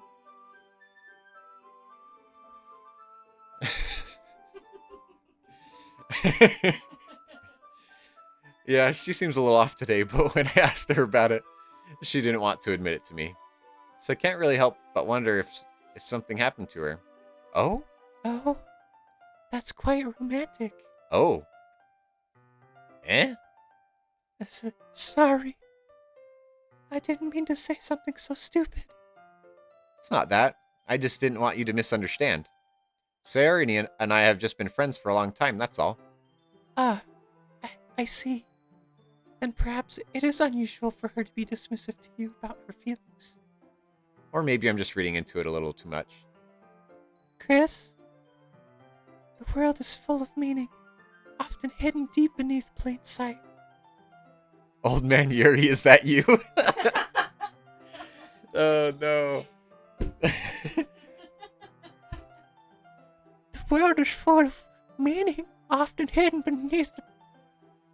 deep beneath plain sight. And there's so many untold mysteries behind every person. No matter how well you know me, you may know them. Ah. So you think there might be something behind it after all? I think that Sayori is a very complex person. Popsicles? I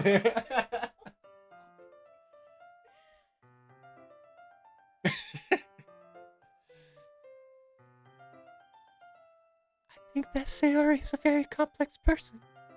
Her mannerisms on the outside don't always match what they may be going on in the inside. And she may not always know what she wants. I noticed her strange behavior today too, and I also feel some concern for her. But in your case, it looked like she was fully occupying your thoughts, wasn't she?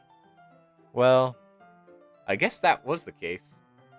Sayori, she really means a lot to you, doesn't she?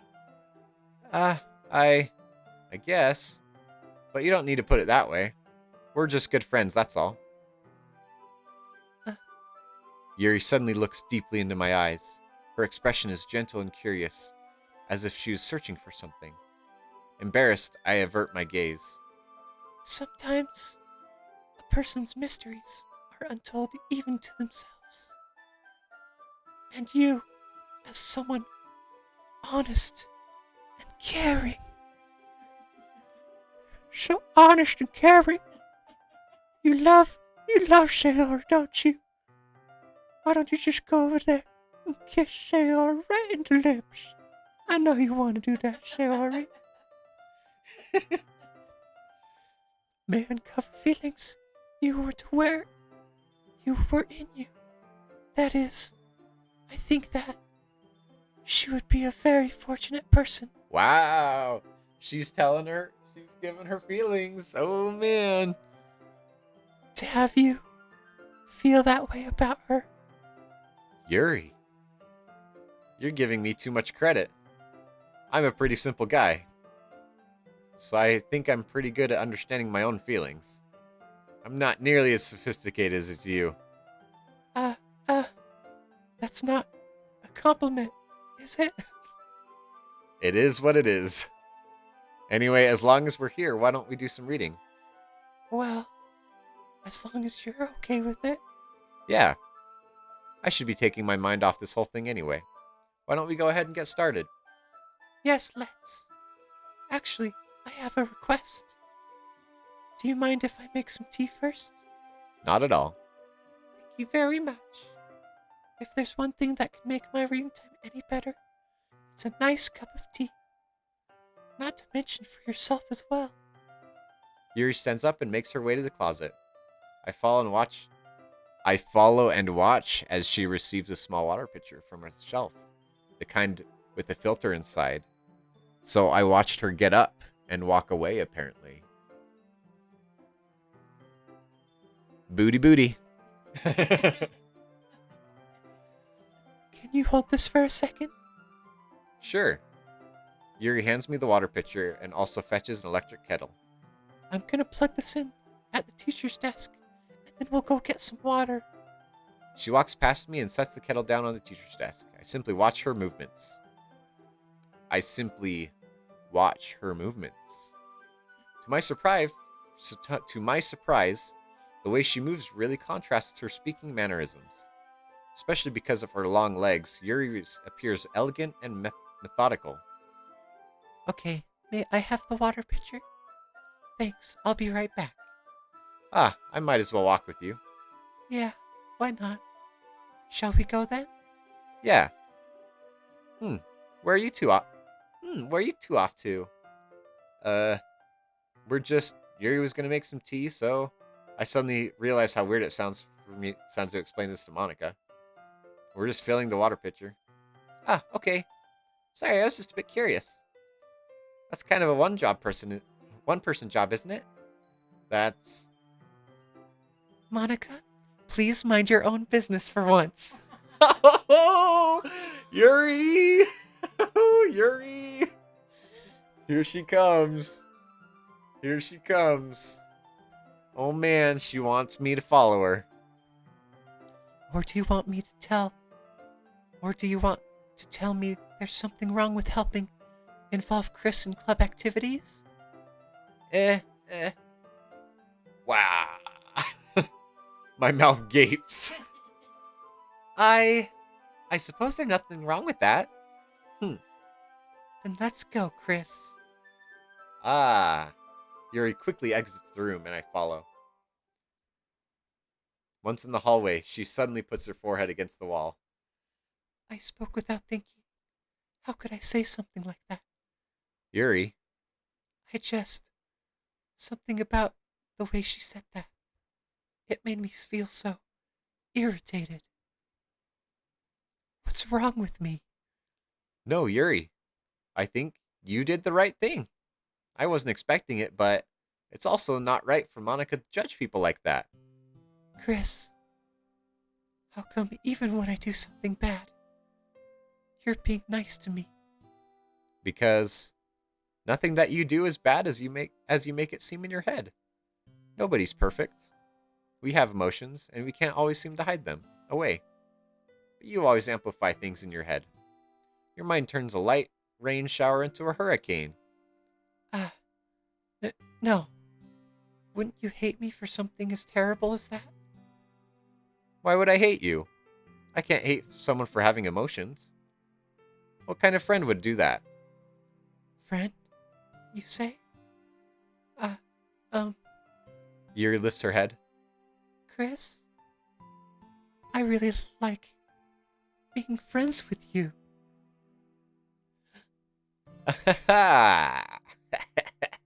That's the way I laughed. Yeah. Thanks, Yuri. I like being friends with you too. I feel kind of awkward saying something like that, but I'm doing my best to make Yuri feel better. Anyway, Yeah. Shall we go? yeah. Yuri and I walk to the nearest water fountain. Once we fill up the water pitcher, we return to the classroom. Chris, do you like the oolong tea? Yeah. Anything is fine. Very well. Yuri sets the temperature on the kettle to 200,000 degrees. Now it's time to get the teapot. Oh, Now it's time to get the teapot. you really do this properly, don't you? Of course. I shouldn't do anything less when I'm making tea for others. Yeah, boy. Yeah, boy. Spidey. Yeah, boy. Yeah. Spidey, I think you're like 20 to 30 seconds behind. Maybe you need to refresh your stream. I shouldn't do anything less when I'm making tea for others. Even if I'm not an expert on tea or anything? In that case, you'll only be more impressed. Ah, perhaps I will. Yuri fetches the teapot and begins measuring the tea levels. To my surprise, she even starts humming a little to herself. You must be in a good mood now. Is that so? I was letting it show. And you noticed. I was doing a bit of thinking. And I decided I would try expressing myself a little bit more. It turns out it's not very hard for me to do. When it's you who's around anyway. Ooh. Ooh. Yeah, boy. Ah, that's great, Yuri. Just don't push yourself too much. You're always worrying about me, Chris. It's very endearing. Yuri wasn't kidding. I don't even know if I can keep up with this. I watched Yuri pour a cup of tea for each of us. Chris, I have another request. Do you mind if we sit on the floor today? Why's that? It's a little bit easier on my back. I can read with my back against the wall rather than bending over at my desk. Ah, sorry, I didn't realize. No worries. I just have back pain fairly regularly, so I do my best to manage it. Is that so? I wonder what she has back pain from, Shar.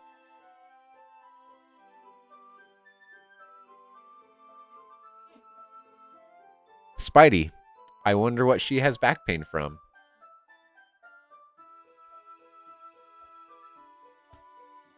I wonder why that is. That's what I said. It's mostly because Your posture, right? Always hunched over like that while reading. Yes, she was actually gonna say boobs. She was actually gonna say her boobs. That's hilarious. I have terrible reading posture. So that's why we should sit on the floor. Fair enough. I'll go ahead and get the book. I retrieve the book from my bag. Ah, I have some chocolate as well. It's a bag of small chocolate candies that I kept hidden from Sayori's candy radar. I take it since it'll go well with the tea. Yuri and I sit against the wall, teacups on our sides. Right. The posture.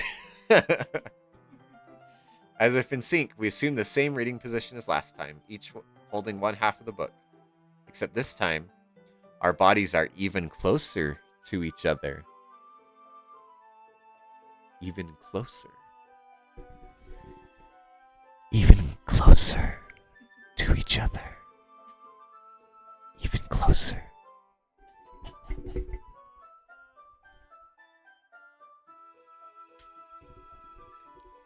Even closer.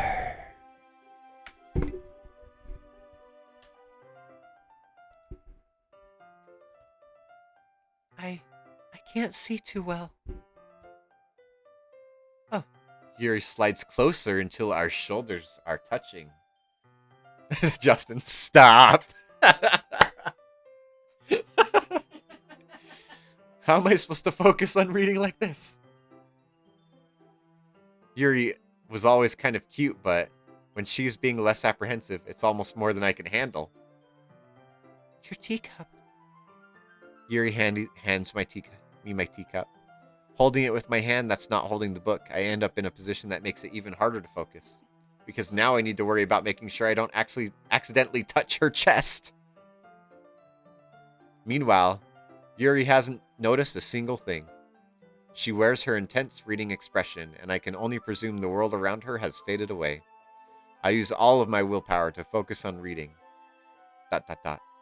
After a few minutes, I finally managed to relax a little. I put the teacup between my legs and fumble with the chocolate wrapper. Ah, sorry. I briefly let go of the book to finish opening the wrapper. You can have as much as you want. That's okay. I won't take any. Are you sure? Well, if I touch it, then it might get smudges on the pages. Oh. She cares about the books a lot. Ah, you're right. I didn't even think about that. My bad. No need to apologize. I'll hold the book, okay? Are you sure? Of course. Yuri opens the book with both hands. Ooh. There's like dust floating. Maybe that's chalk dust. Chalk dust floating all around the whole place. Yuri opens the book with both hands. She holds it so that I don't have any harder of a time reading from it. But as a result, her left arm is practically resting on top of my leg.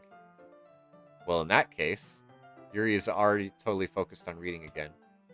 I take a chocolate candy and pop it in my mouth. Then I take another chocolate, and I hold it up to Yuri. She doesn't even look away from the book. She simply parts her lips as if this situation was completely natural. But that means I can't stop here. I apprehensively place the chocolate in her mouth. Just like that, Yuri closes her lips over it. Eh? Yuri's expression suddenly breaks. Did I just... Yuri looks at me like she needs to confirm what just happened. Chris? Sorry. I guess, I shouldn't have done that. that's... Well, you were just helping. That's something that friends do. Right? I mean, not really in this kind of context, but yeah, that's all it was. Yeah. Then, you don't need to stop or anything. Oh man, it is getting steamy. I see. The situation has gotten really tense. You're trying to return to the book, but I can tell just by her expression that she can't even focus now. My heart is pounding. I nervously take another chocolate between my fingers, but this time Yuri's eyes meet mine. How did it even come to this? Yuri doesn't avert her gaze. I notice her chest rising and falling from the rhythm of her breaths. I raise my arm. Ah. Like before, Yuri parts her lips. But it's different this time. I take the chocolate and place it in her mouth. I feel her hot breath on my fingers. Okay, everyone. Wow. Monica. Okay, everyone. Ah. Yuri jolts back. It's time to share poems. Chris, you can help Yuri put away that tea stuff, right? Yeah, of course. Okay, thanks. The spell is abruptly broken. I'll take care of the cups. Yeah. Yuri picks up the teacups from the floor. I pick up a bag of chocolates. In the end, we hastily clean up without so much of a word between us. Wow, Monica, what a tease. Seriously, though.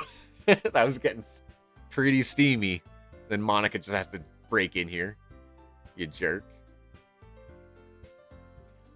I get the feeling this is going something neither of us will have the courage to bring up. All right, who should I show my poem to first?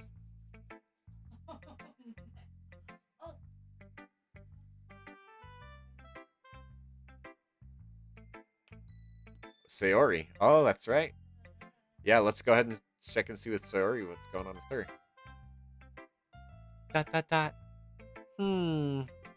It's nice, I guess. Come on, I can already tell you don't like it. Well, you don't need to worry about what I think. After all, You wrote this for someone else, didn't you? Kind of. probably Yuri. I didn't write this for anyone specifically. Maybe. That's not really what I meant, though. But it's okay. You're making new friends, just like what I was hoping. That makes me really happy, I guess. And you're happy too, right? In this club?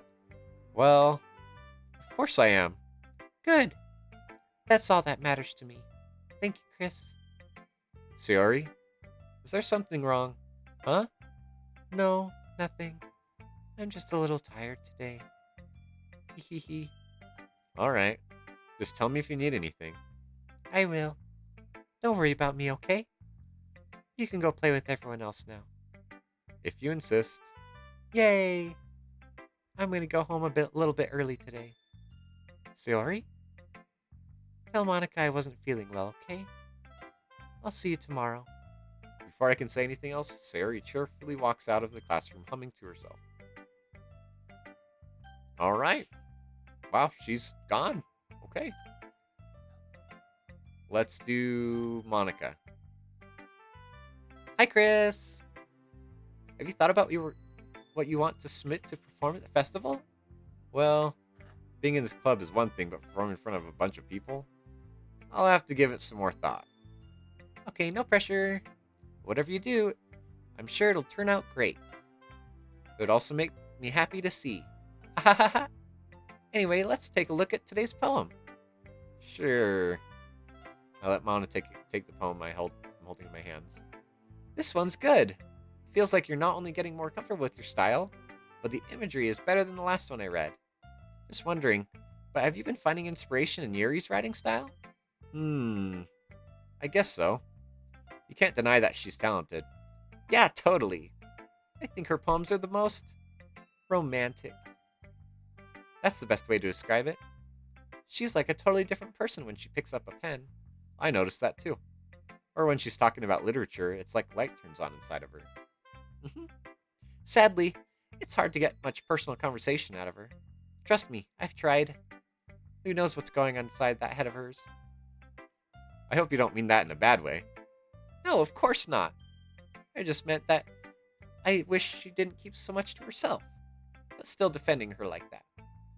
You must be pretty into her. Oh, dang. Oh, dang. Eh?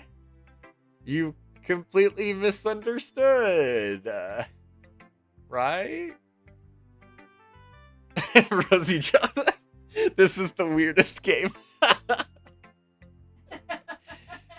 It's gonna get weirder, apparently. Calm down, I'm kidding. Besides, I'm pretty sure she's already got a boyfriend. Wait, really? Yeah, a fictional one anyway. Monica kind of whispers that last part to me. It's just a hunch, but... Well, there's not really anything wrong with that. Oh, well, I know. I was just saying. Anyway, I'll share my poem with you now, alright? Alright. The Lady Who Knows Everything.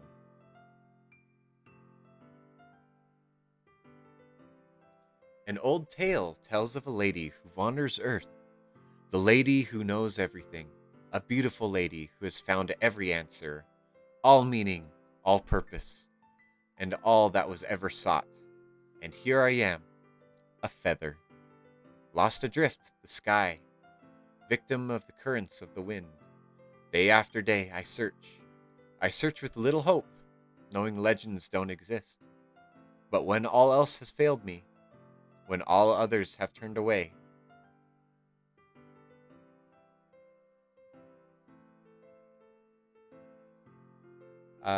the legend is all that remains, the last dim star glimmering in the twilight sky. Twilight sky. Until one day the wind ceases to blow, I fall. And I fall and I fall and fall even more, gentle as a feather. A dry quill, expressionless. but a hand catches me between the thumb and forefinger. The hand of a beautiful lady. I look at her eyes and find no end to her gaze. The lady who knows everything, knows what I'm thinking. Before I speak, she responds in a hollow voice. I have found every answer, all of which amount to nothing. There is no meaning, there is no purpose, and we seek only the impossible. I am not your legend. Your legend does not exist. And with a breath, she blows me back afloat, and I pick up a gust of wind. Interesting. You know, I feel like learning learning and looking for answers are the sort of things that give life meaning. Not to get too philosophical or anything, but it was kind of on my mind, so that's what I wrote about. I see. I really never put much thought into it. In a way, it's almost paradoxical. Because if we had all the answers, wouldn't the world start to lose its meaning? You know, there's one thing I noticed. It seems like everyone in the club prefers writing about things that are more sad than happy. Are you surprised? I mean, if everything was okay, we wouldn't really have anything to write about, would we? Humans aren't two-dimensional creatures. I think you know that better than anyone. You mean one-dimensional? Yeah, that. Anyway, here's Monica's writing tip of the day. Are you ever too shy to share your writing because you're afraid that it's not that good? It can be really disheartening to get a lukewarm response to something you put so much into. But if you find other people who enjoy writing, then sharing becomes a lot easier. Because instead of just telling you that your writing is good or okay or bad, they want to focus more on everything that went into it and things that you can work on. It's much more encouraging that way, and it'll make you want to continue improving. It's almost like having your own little literature club, don't you think? That's my advice for today. Thanks for listening. Oh no, I know of it, but actually sitting through the dialogue is something. I'm going to share with Yuri. Chris, your writing has only improved in these last few days. Ooh, ooh, ooh, ooh. Every poem you've shown me has been nothing short of spectacular. I can really feel the emotions. I'm a little envious, though. Why does she stand like that, though?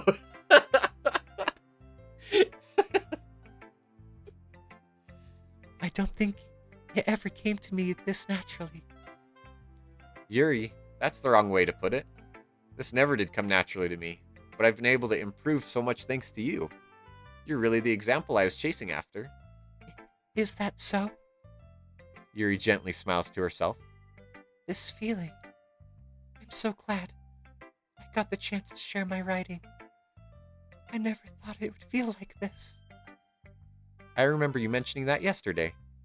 I can't believe that you're so good at something that you've never even shared with anyone. It's kind of a shame. Maybe, but it's not like I really had a choice. What do you mean?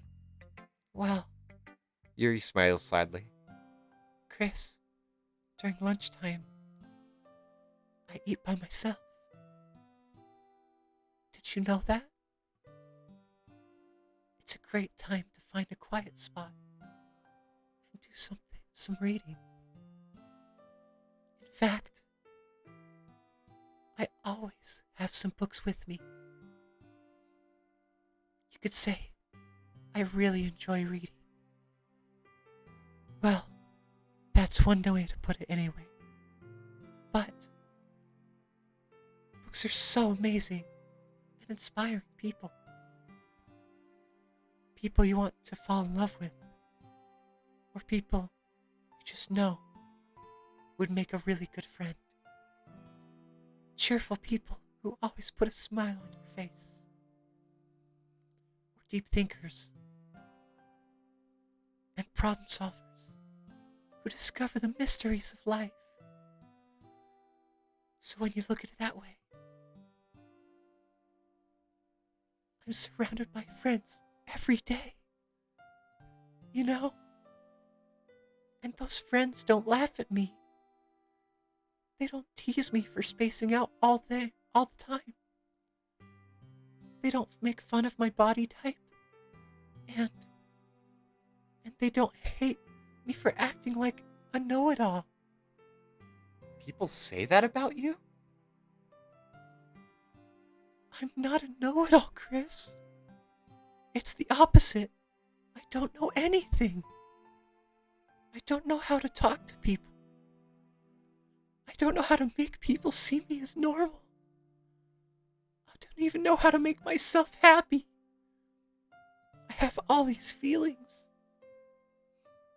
And all I could do with them is read and write.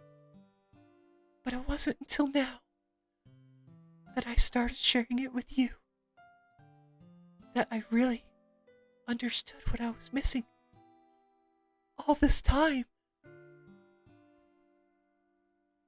But I really haven't done anything.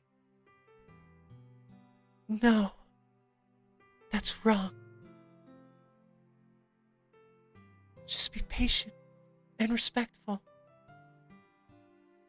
That's really important to me. I know I'm a difficult person, Chris. I speak too slowly. I second guess myself all the time. I read too deeply into things.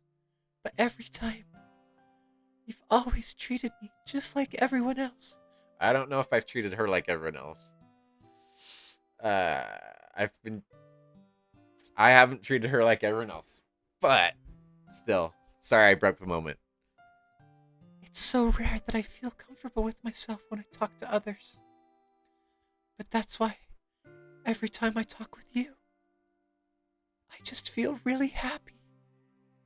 I see. Well, I treat you how you deserve to be treated, Yuri.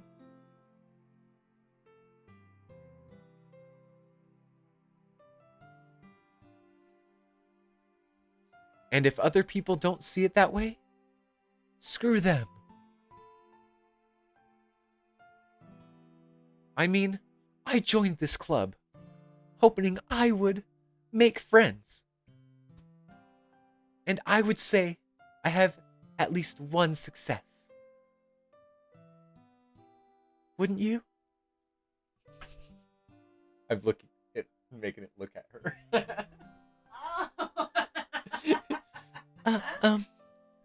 If you put it that way. Yeah.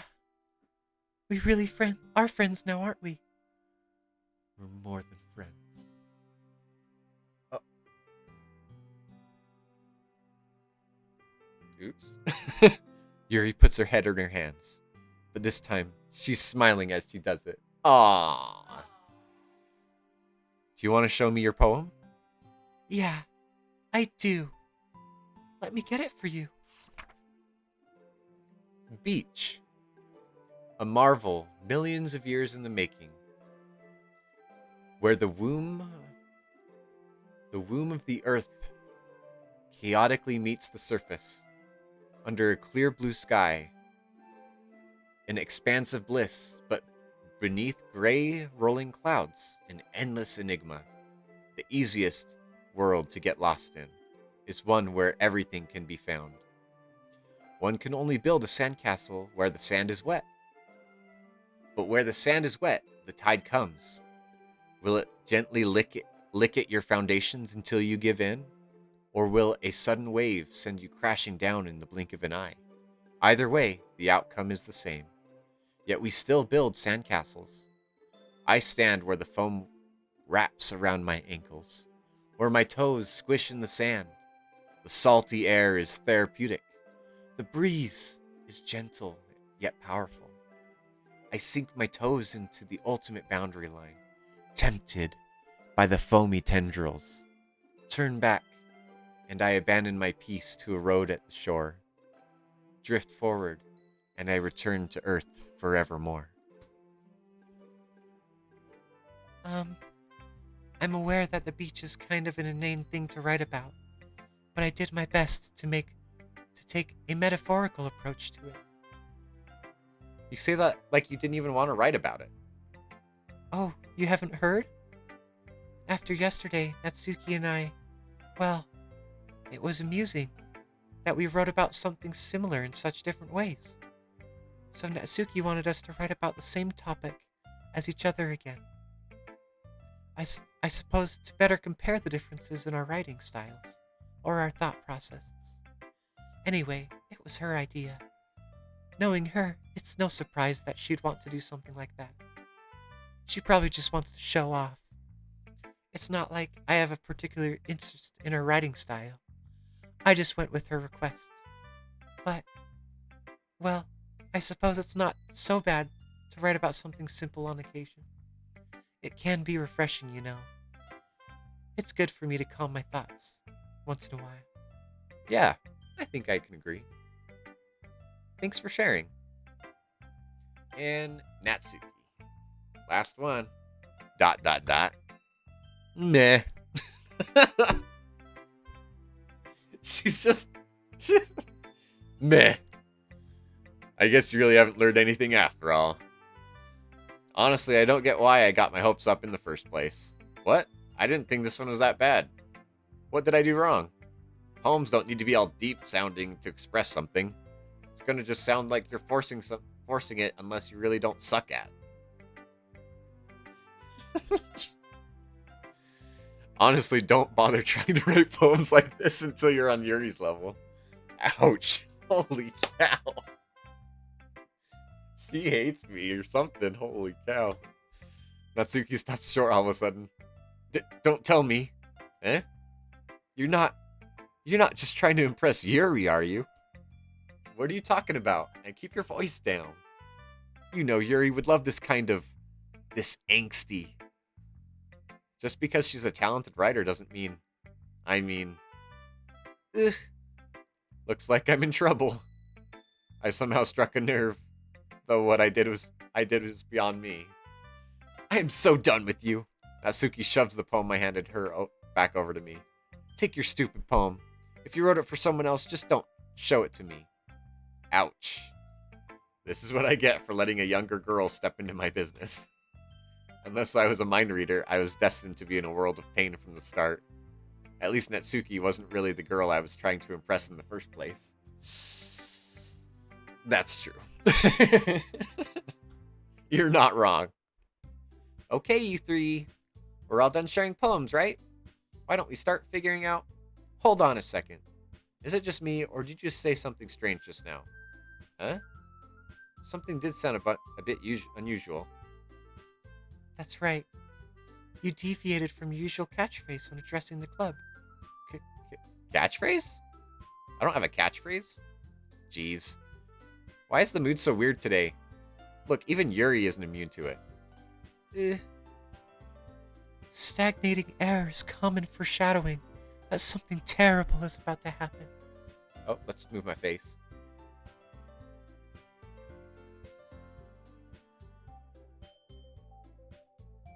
There we go.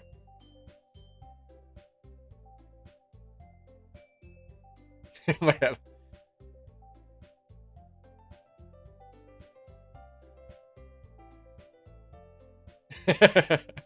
You want me to be covered Natsuki?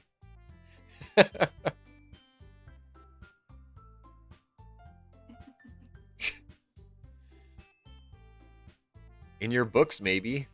Look, the only thing different is that Sayori isn't here. It seems you're right. Sayori always helps lighten the mood a little bit, doesn't she? It's almost like everyone's balance is thrown off a little when she's not around. Where the heck did she run off to anyway? I thought she just went to pee. Natsuki, please show some decency. Oh, come on. She actually wasn't feeling too well and went home early. Is that so? I hope she's alright. Seriously? Of all the times to not go home with her, you pick the time she's not feeling well? So much for you two being all lovey-dovey. No. First of all, stop misunderstanding my friendship with Sayori. Second, she's kind of been avoiding me today, so I didn't want to force it. Who? I don't know. How do you do that? Who? That curious expression coming from Yuri of all people. Calm down, guys. I talked to her earlier, and everything is fine. What did she say? Anyway, we need to figure out the rest of the festival preparations, so let's decide what everyone will be doing this weekend. I already know what I'm doing. That's right. Natsuki will be making cupcakes. But we might need a lot of them, and different flavors. Can you handle all that by yourself, Natsuki? Challenge. Challenge accepted. Yeah. And as for myself, I'm going to be printing and assembling all the poetry pamphlets. Sayori will be helping me design them. And as for Yuri, you can, guys, can you help me come up with something for Yuri? I'm useless. No! That's not it at all. You're the most talented person here, you know? ... Now, Natsuki's pouting too? Jeez, even I can tell now. I guess I never gave Sayori enough credit, but I can tell things are even harder on you when she's not around. That may be the case. But if I can't also be a leader on my own, then I won't grow as a person. So Yuri, you have beautiful handwriting, you know? So you should make some banners and decorations to help set up the atmosphere. Atmosphere? Ooh. Uwu? About that, I love atmosphere. Yuri's expression suddenly changes as she stares at her desk in focus and starts nodding to herself. Your mind is already racing, I see. That's great. You'll be a wonderful help, Yuri. But anyway, that just leaves you, Chris. The one who is truly The one who is truly useless. Don't say that. In fact, both Natsuki and Yuri have some pretty heavy tasks to handle. It would probably go a long way to give one of them a hand. You could always help me out as well. I would be really appreciative of that. That's... Does Monica suggest I spend the weekend with one of my club members? Ooh, dang. Totally gonna spend it with Yuri. How on earth are you gonna respond to a suggestion like that? I suppose I wouldn't mind a bit of help. Well, even if you don't know how to bake, there's always some dirty work I could give you. It's not like Monica's going to give me a choice, and you shouldn't be sitting on your butt anyways. Natsuki tries to mumble a bunch of excuses like that. Oh yeah. If I recall, Natsuki, you mentioned that you like to handle baking on your own. Oh dang! Yuri's trying to make it so that I'm with her. Chris may not like to be around if you only make him out to be a nuisance. So therefore, he may only be suited to assisting with the decorations. Hold on. I never said that. How hard could it be to make a few decorations anyway? Sounds more like you're making excuses for Chris too. What are you saying? It would be extremely meticulous work. And baking isn't? Just what do you think? Guys! Let's settle down for just a moment. In the end, I think it's up to Chris to decide how he'd like to contribute. Besides, he hasn't really got a chance to spend any time with me, yet. You know? So I'm sure he's interested in... You literally just said... I'm surprised as well. Uh-oh. They're all wanting to be with me over the weekend. Oh no! Sorry. I was just saying, though. Jeez. Can we just settle this already? Yeah. Chris, you're okay with this, right? In the end, it's up to you. Of course. Very well. Man, this is turning out to be Doki Doki Drama Club, am I right? In that case... Everyone looks straight at me. Oh no! Oh, Sayori! Oh. I'm saving.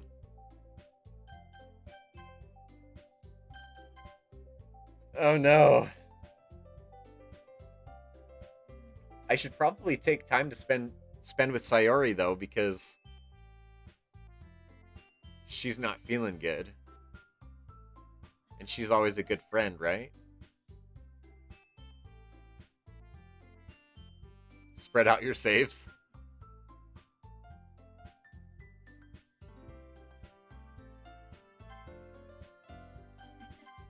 Who are you gonna choose?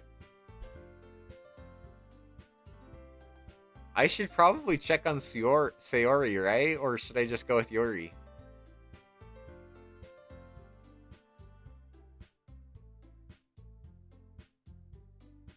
Oh, man. I'm gonna go with Sayori. I'll use this new slot each time. Oh, okay. Oh, wow, yeah, there's a lot of slots. Okay, yeah, I'll do that next time.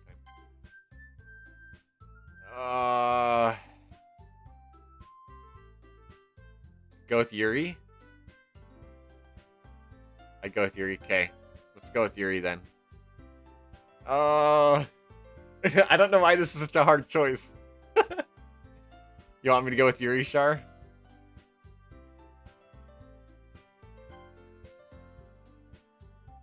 Well, I'll probably be most useful helping out Yuri. Me? Are you serious? Why would you? Natsuki, I can already tell you're about to say something mean. No. Seriously, you just fed her chocolates. Come on, man. Ugh.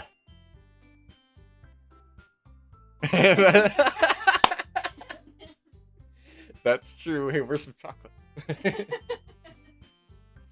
Ooh, actually, those chocolates that we have, those are really good. Yeah, that's what I'm going to do. I'm glad. I have a bad habit of overthinking these sort of things. So I think your assistance will be very useful. That's great to hear. Natsuki, will you be able to handle your baking shelf? I mean, yeah. I already said I would be fine. Okay. Everyone can tell that Natsuki is feeling a little sour. So is that everything we need to go over? Yeah, that should be about it. Are you guys excited? Well, excited might not be the right word, but I suppose I'm looking forward to it a little bit. Do you feel the same way, Chris? Me? I guess you could say I'm interested to see how it'll turn out.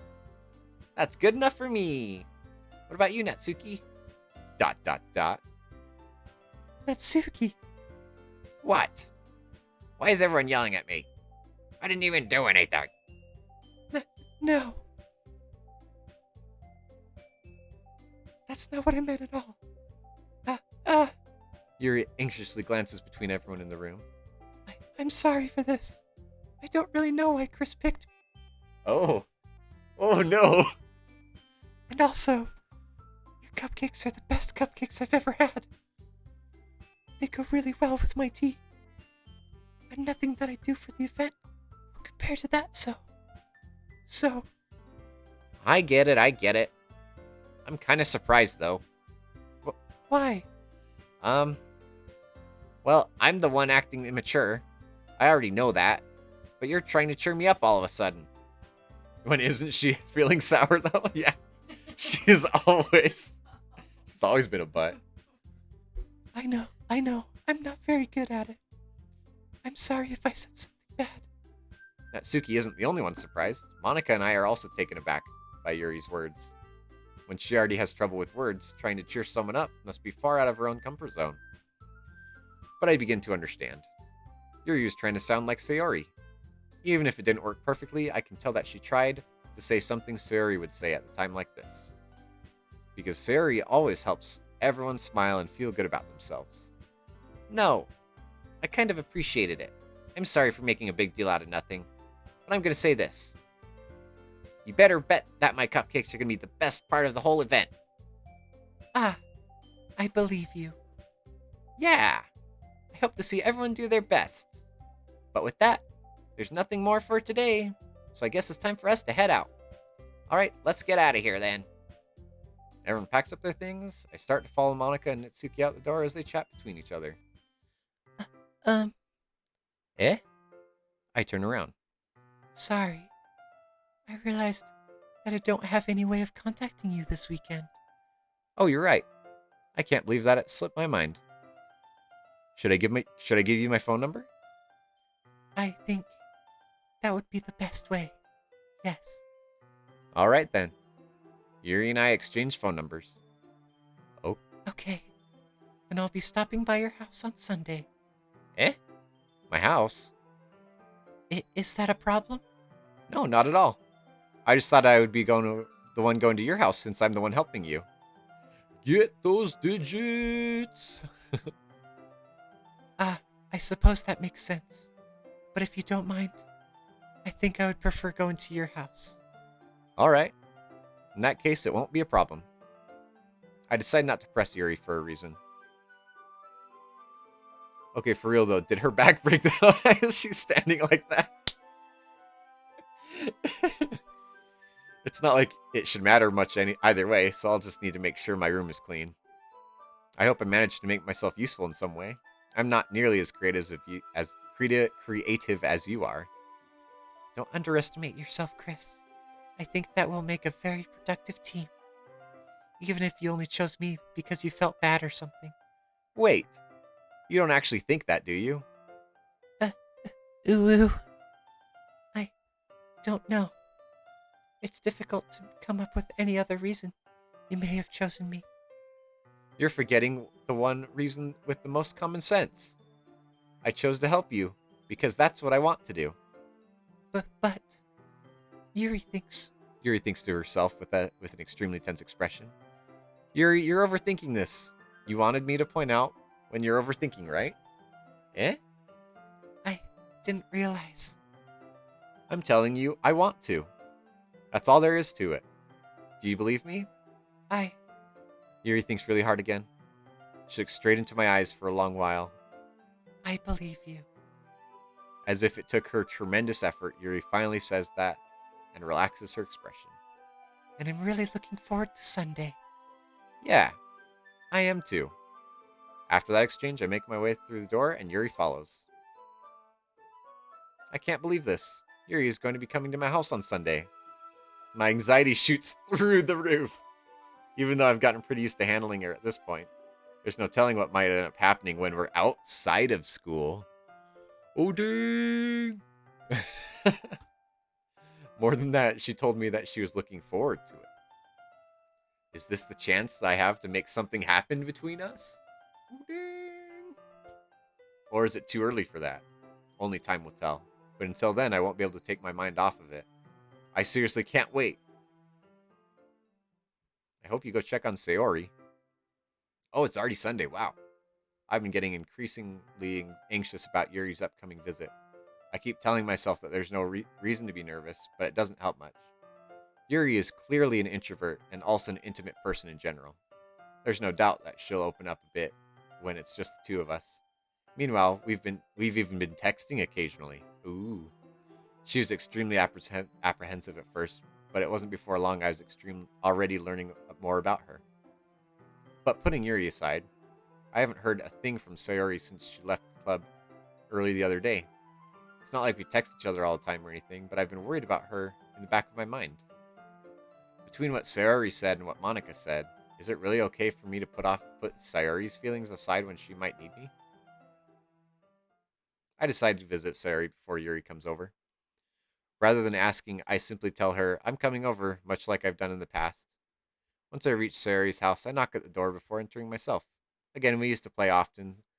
We've made a bit of a habit of simply entering each other's houses like we were family. The house is quiet. Sayori isn't anywhere on the first floor, so I assume she's up in her room.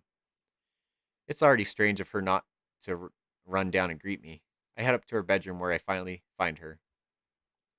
Sayori? Hi, Chris. I sit down in her room. Sayori forces a smile, but it's easy to tell that she's different. There's a minute of silence between us. You haven't come over like this in a long time, have you? I guess you're right. It has been a long time. Not much has really changed, has it? Sayori's room is as messy as it always been. I also recognize the same stuffed animals and wall decorations that she's had for years now. Hehehe. If you came over more often, it wouldn't be such a mess. That's because I end up cleaning up for you. How come you suddenly wanted to come over today? Aren't you supposed to see Yuri today? Yeah, but... Wait, how did you know that? Sari had already left by the time that we decided that last meeting. Monica told me. It's only natural for her to keep me informed about the festival preparations, right? That's true. What about you? Aren't you going to be helping Monica today? Of course. But I'm just helping her online. We didn't plan to meet up or anything. So it's just me and Yuri then. Yep. There's more silence between us. Sari stares in a random direction. Everything about her behavior is uncharacteristic. I finally get to the point. I just wanted to see how you were doing after you left on Friday. When something's wrong, you can't hide it from me. I know you too well. So, Sari smiles, shaking her head. That's no good, Chris. Eh? Why can't it just be like it's always been? This is all my fault. If I didn't get so weak and accidentally express my feelings, if I didn't make that stupid mistake, then you wouldn't have been worried about me at all. You wouldn't have come here. You wouldn't have been thinking about me right now. But this is just my punishment, isn't it? I'm getting punished for being so selfish. I think that's why the world decided to have you come over today. It just wants to torture me. Sayori! I grab Sayori by the shoulders. What on earth are you saying? Are you listening to yourself right now? I know something happened to you. There's no other explanation for you being like this. So tell me already. Until I know, I won't be able to stop thinking about it. Sayori gives me an empty smile. You really put me in a trap, Chris. But you're wrong. Nothing happened to me. I've always been like this. You're just seeing it for the first time. Seeing what? What are you talking about, Sayori? You're really just going to make me say it, aren't you, Chris? I guess I have no choice this time. The thing is, I've had really bad depression my whole life. Did you know that? Why do you think I'm late for school every day? Because most days I can't even find a reason to get out of bed. What reason is there to do anything when I fully know how worthless I am? Why go to school? Why eat? Why make friends? Why make other people put their energy and caring to waste by having them spend it on me? That's what it feels like. And that's why I just make everyone happy, without anyone worrying about me. Wow. I'm in shock. I can't even figure out how to respond. How is it possible that Sari kept this from me the entire time that I've known her? Did she really want so badly for me just not to think about her? Why, Sayori? Eh? Why is it that you've never told me about this? It's almost like I feel betrayed as your close friend. Because if I knew, I would have done everything I could to support you, even if there's only so much that I could do. I would have tried a little bit harder to make every day a little better for you. That's why I'm your friend. All you had to do was tell me. You don't understand at all, Chris. Why do you think I didn't tell you? Because if I did tell you, then you would have to waste effort caring about me instead of doing important things. I don't want to be cared about. It's bittersweet when people try to care about me. It feels nice sometimes, but it also feels like a bat being swung against my head. Ahaha! That's why I wanted so badly for you to make friends with everyone else. Helping everyone be happy together is the best thing for me. But then, I discovered something else too. Seeing you make friends and get closer with everyone in the club. It feels like a spear going through my heart. Oh no. So that's why. That's why I decided the world just wants to torture me. Every path leads to nothing but hurt. You're right that I don't understand. I don't understand your feelings at all, Sayori. But I don't need to understand. Whatever it takes me to help you stop hurting. That's what I'll do. No, Chris. There's nothing. Nothing at all. The only thing that could have helped is if everything could be like it always was. But I was selfish. I finally showed you what a horrible person I am. Tears streaked down Sayori's face. I made you join the literature club because I was selfish. And I was punished by my heart hurting in a way that I couldn't understand. And now you came here and I made you hurt too. I'm just weak and selfish. That's all I am. And that's why I'm going to accept these punishments. Because I deserve every last one. Without thinking, I grab Sayori's shoulders. This time I pull her into a tight embrace. Chris, Sayori, I don't care if you feel selfish.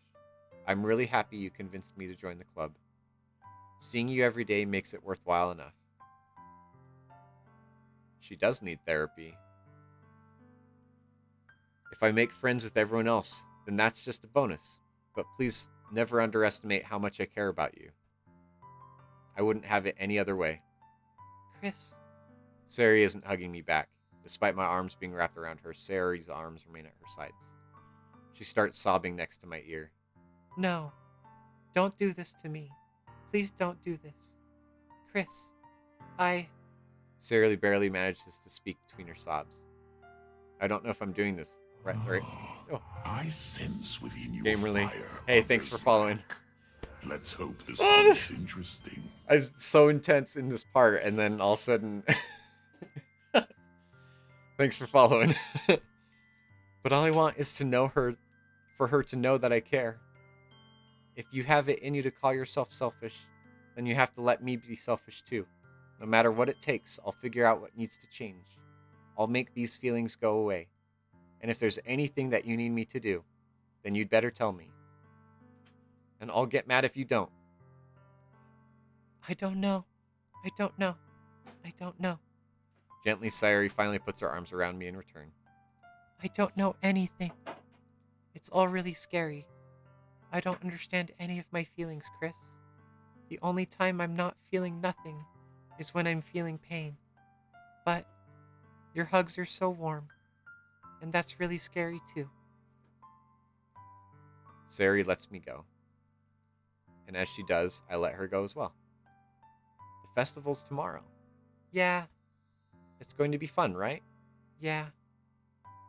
How would you like me to spend it all with... How would you like for me to spend it all with you? It's what I want. I promise. I think that would be nice then. Yeah. Sayori wipes her eyes. If I could spend the whole day here, I would. Of all days, this has to be the one where I have other plans. Maybe I should cancel. No, don't. Please don't. If you did that, then I really wouldn't forgive you. But it's almost time for Yuri to meet at my house. At the very least, do you want to come along and help out? It would be fun. To my surprise, Sayori shakes her head. I'm sorry. I don't know if that would be very good for me today. You understand, right? It's kind of hard for me to fully understand, but I'm trying my hardest. It's okay. Don't worry too much about it. I'll see you tomorrow, okay? All right. I look forward to it. Whew. I'm tense from that. Holy cow. Why am I tense from that? On the way home, I find myself still feeling uneasy, but it's hard for me to keep thinking about it when Yuri is about to come over too. I think Sayori is right. I shouldn't be worrying too much, and we're definitely going to have a great time tomorrow. I feel really bad for Sayori too. I should just focus on what's ahead of me. As I approach my house, I see something else that makes me feel a moment of panic. Yuri? Thank goodness. You're a little... You're a little early. I'm sorry I wasn't home yet. Were you waiting a long time? No, I just got here. But I started to get really nervous when nobody answered the doorbell. You always could have texted me. If I had known, I would have reassured you and heard more on my way home. I suppose that's true. I didn't think of that for some reason. It should be common sense to do that, but I decided to ignore it. Anyway, let's go inside. I see you brought a lot of stuff with you. That's right. And did you manage to find everything I asked you to buy as well? Yeah, pretty much. At least I hope I got everything right. I'm sure it will be fine. I take Yuri to my room. The first thing she does is glance around curiously, which makes me feel anxious. It's so clean. Haha. I cleaned it just before you came over, so... That's very considerate of you to do. No. I would be really embarrassed for my room to be a mess while you were here. Well, I do enjoy cleaning. I would have gladly helped you clean. Ah. That would be even more embarrassing. Wait, don't look in there. I snatch Yuri's wrist, which was in the process of opening a desk drawer of mine. You're here. Hey. Just missed a lot of drama between the girls and me. I'm sorry. I wasn't thinking for some reason. Yeah, I have a girl in my room now. I was just spacing out. It's fine. It's fine, it's fine.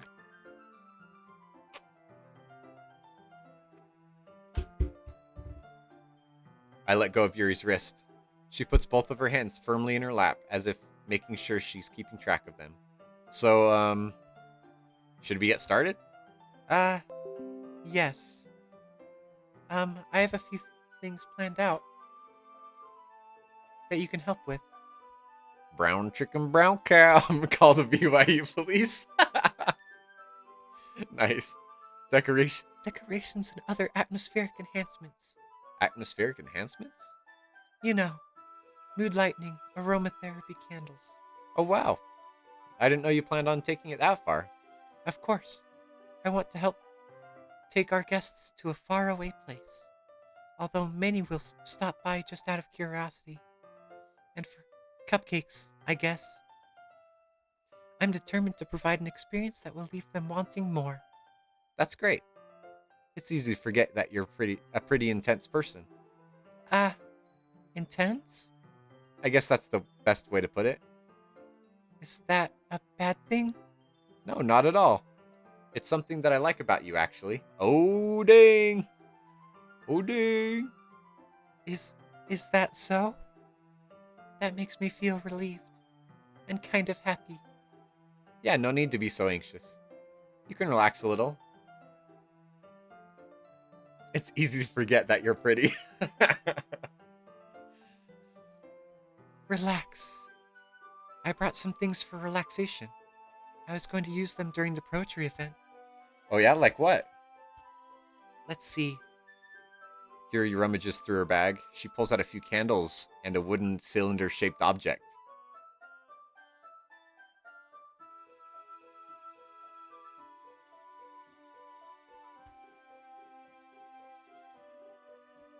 It really does. I did some shopping on the way here, so I happened to have these in my bag. I plan to cover the windows in black paper and use the candles to light the room. I think that would be amazing, don't you? Yeah, that would be really neat. What's the wooden thing, though? Oh, this? It's a diffuser for essential oils. How familiar are you with aromatherapy? Not familiar at all. Ah, is that so? It's one of my favorite contributors to a positive atmosphere. Depending on the oils or herbs you choose, you can change the mood of the air itself. You can even... Oh, whoops, I'm reading it wrong. You can feel it permeate through your body. Relaxation, positive energy, romance, reflection. It's almost like magic.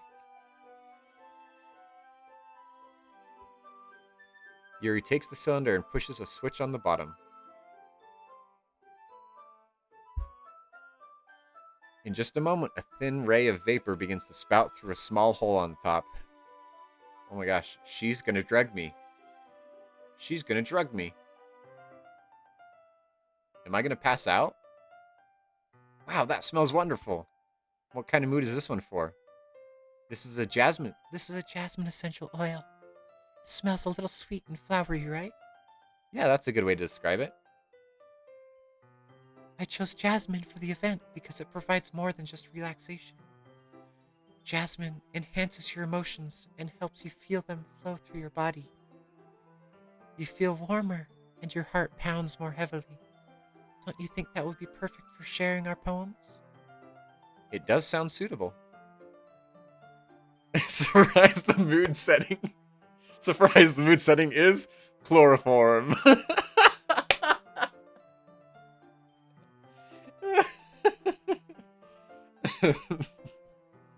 That's the mood I'm setting for today. But you seem to know a lot about this, so I'll trust your opinion with anything. Yuri smiles gently, clearly enjoying herself. She again reaches into her bag and pulls out several spools of thin ribbon. What are those for? Well, did you purchase the origami paper I asked you to get? Yeah, I have it over here. We won't be using the paper for folding origami. What I'd like to do is write a different word on each paper. We'll need about 100 of them. Oh yeah? What will they be used for? Well, I'm gonna cut pieces of ribbon to hang around the doorway of the classroom. Then we can fasten the paper onto the ribbons to create a doorway curtain. Wouldn't that be beautiful? It would also catch the eye of those passing by the room. It may attract some to peek inside. That's really creative. I had no idea you're so good at this, Yuri. I almost said beautiful. Is that so? Well, I suppose I do get a little intense, as you'd put it. Ooh-hoo-hoo. Ooh-woo. Ooh-woo. Yuri giggles with red cheeks. Is it just me, or is she more relaxed when it's just the two of us? Or maybe it's the excitement she feels from sharing something that she enjoys. Here's a marker, Chris. You can write any characters you want. I'll help you once I finish cutting the ribbons. All right. Sitting on the floor together, the two of us get to work. I carefully draw a different character on each paper, doing my best to manage my handwriting. Yuri unravels a long strand of red ribbon to her desired length. Hello? Woo. Then she reaches into the bag once more and pulls out a pocket knife and stabs me in the chest. Eh? The knife is strangely beautiful. The silver handle is an intricate pattern of waves etched into it. The blade itself is gently tinted blue. That's no ordinary pocket knife. It looks really fancy. Well, Embarrassed, Yuri looks away. What is it? you're gonna think it's weird. Yuri, whatever it is, I have no reason to judge. To each their own, you know? If you promise you won't be weirded out. Yeah, I promise. Alright. The thing is, I'm kinda into knives.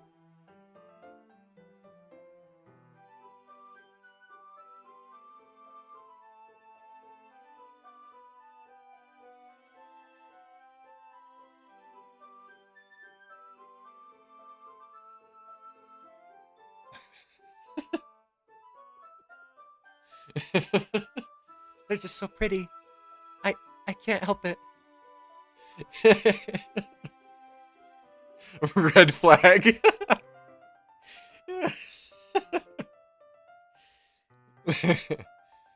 I don't know what it is. The combination of craftsmanship and feeling of danger. FBI, open up. And feeling of danger, maybe. Ooh, what am I saying? Please don't think I'm weird for this. I'm not freaked out at all. You're laughing at me. No, I'm not No, I'm not laughing at you. It's just funny how you're nervous. How nervous you got about sharing. It's an interesting thing to be into, I guess. But I think it kind of suits you. Suits me. Yeah, it's kind of intense. Besides, it's really cool looking knife. I can't deny that. It is, isn't it? Yuri relaxes her expression once again. Would you like to hold it?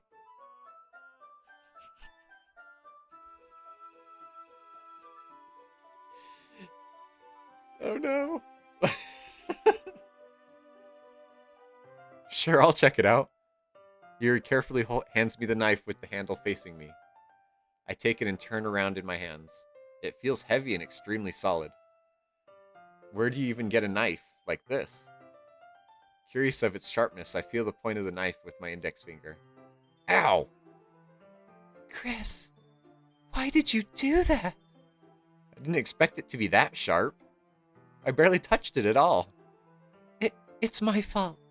I should have warned you. This knife is extremely sharp. Well, thanks for letting me know now. Then I'm bleeding all over all of our origami swans. It can cut through skin like it's paper. Oh no. A small drop of blood trickles down the side of my finger. Yuri takes my hand and gives the wound a closer look and starts sucking on it. Char, she didn't actually suck on my finger. Ah, She stares at it and noticeably fidgets. If you're squeamish, I'll go wash it off now. No way! Char, she did! Without warning, Yuri puts my finger in her mouth and licks the wound. Holy crap, she's a vampire! She's a freaking vampire!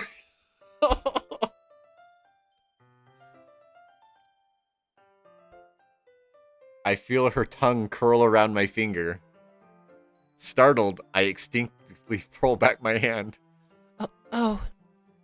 Please forgive me. I wasn't thinking. Hot. Ooh,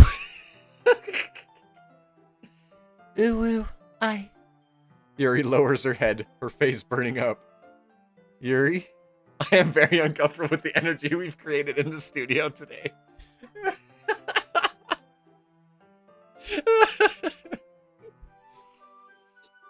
That's the most embarrassing thing I've ever done. How could I do something like that? I'm sorry. Sure, it was a little weird and it took me by surprise. But I guess she was just trying to help, right? Yuri, I think you're overreacting a little. She doesn't lift her head. What if she doesn't recover from the rest of the afternoon? Alright, you know what? This might be a stupid thing to do, but I do it anyway. I take Yuri's hand and I lick her index finger in return. This is the weirdest, hangout / project that anybody has done. I don't think they're doing very... What if Sayori's looking in the window? Uh-oh. No! Chris, did you really just do that? See, now we're even. Yuri just looks at me like I did something wrong. I knew that would be a bad idea. If not for the sweet aroma of the jasmine oil, the air would be extremely heavy right now. I am so, feeling awkward right now. You're so weird, Chris. Yuri giggles shyly. Eh? Yuri calling me weird? I have no response to that. Where do you keep your bandages? I don't think I need one, actually. There's a tiny cut. Look, it already stopped bleeding. I see. That's relieving. The tension is quickly lifted. We each resume our respective activities. I watch Yuri's knife cut through the ribbon like it's nothing but air. Oh, the air is heavy, my guy. Meanwhile, I continue to make progress on the paper. After we finish attaching the paper to the ribbons, we lay them all out side by side. It looks better than I expected, and will be very effective as a door curtain. It looks great. Good thinking coming up with this, Yuri. Thanks. It's just something I saw online, really. Are you ready to move on to the next task? Yeah, let's do it. What do you have in mind? I'd like you to take off your shirt. I'm just kidding.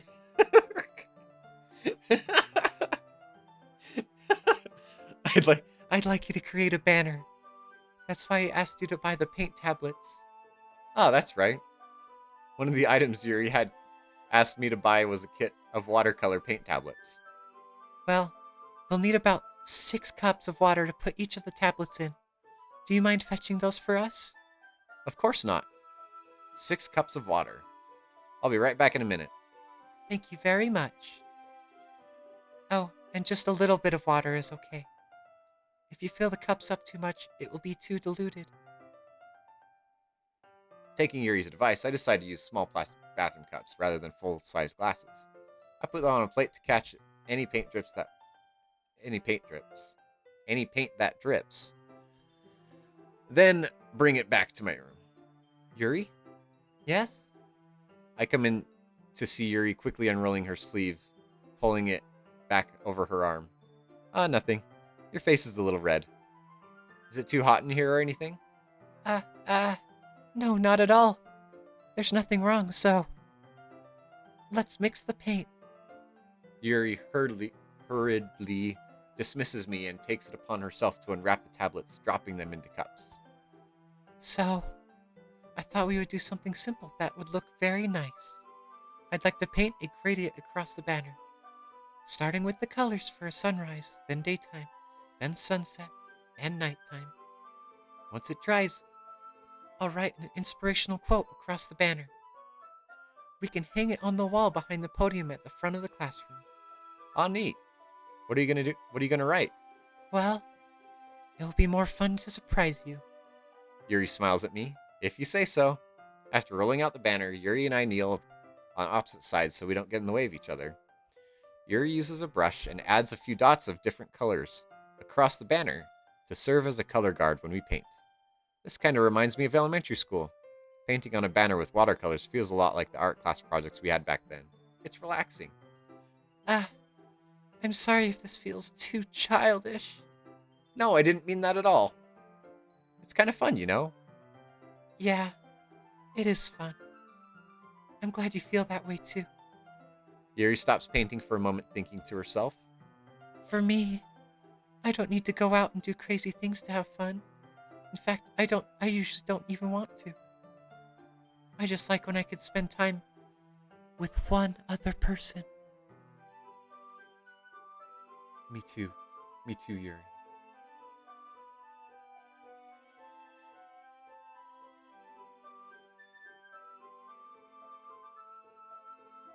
That didn't happen. Even if something... If something's simple like reading, it doesn't even matter if we don't talk much. Just having a friend next to me makes things feel a little bit nicer. Licking their fingers. Exactly. Chris, no.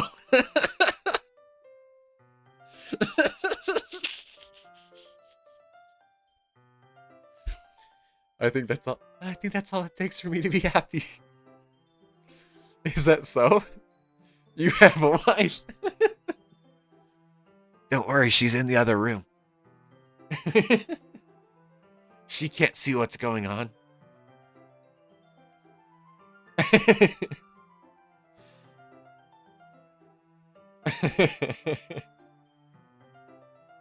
Can I fit my webcam over her head?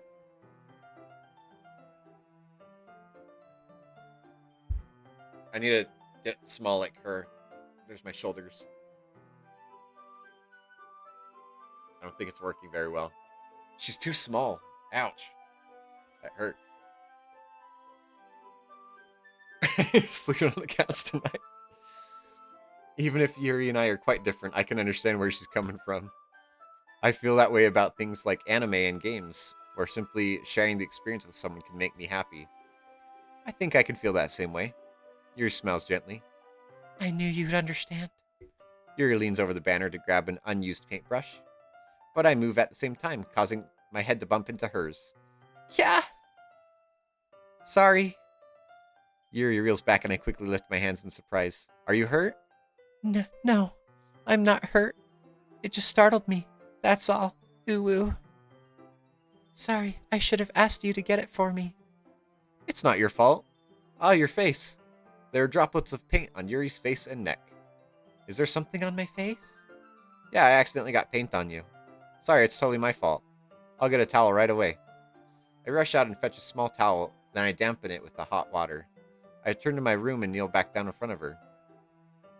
Oh. Oh, dang. Here.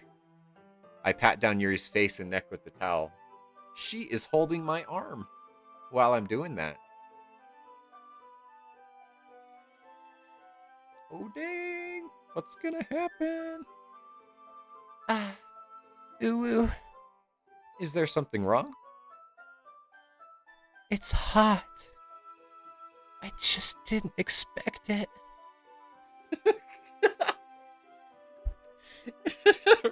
The random uwus really enhance the experience.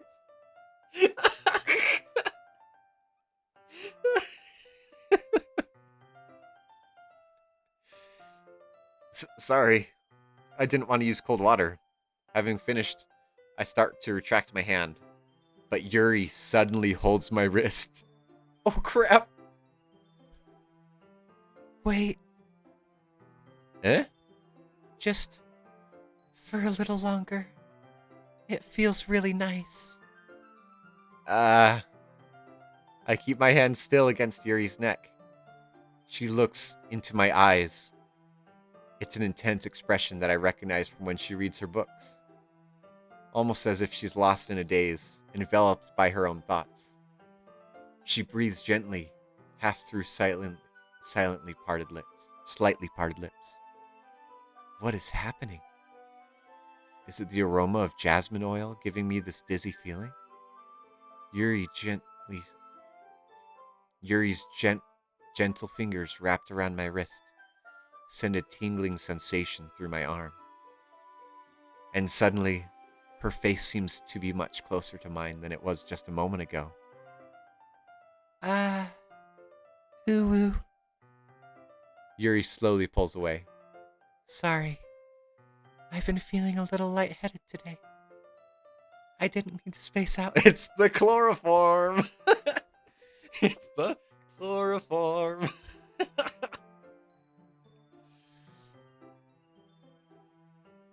It's fine. The moment is over as soon as it began. Yuri picks up her brush again, but her movements seem clumsier, like she's unable to focus. I remain silent, forced to ignore the event that just transpired. I hesitantly retrieve my own brush and continue to follow Yuri's example. That should do it. I finish filling the night sky with white dots that look like stars. Looking at the banner as a whole, it's very pretty and natural looking. I think it came out better than I expected. I'm really happy with the results. Yeah, me too. Are you going to add the lettering now? Ah, not yet. It needs to dry first. That's true, but won't that take a while? Well, perhaps it would be best to leave it here, then have you bring it in the morning. I can do the lettering in the classroom before our event starts. Is that okay? That's totally fine.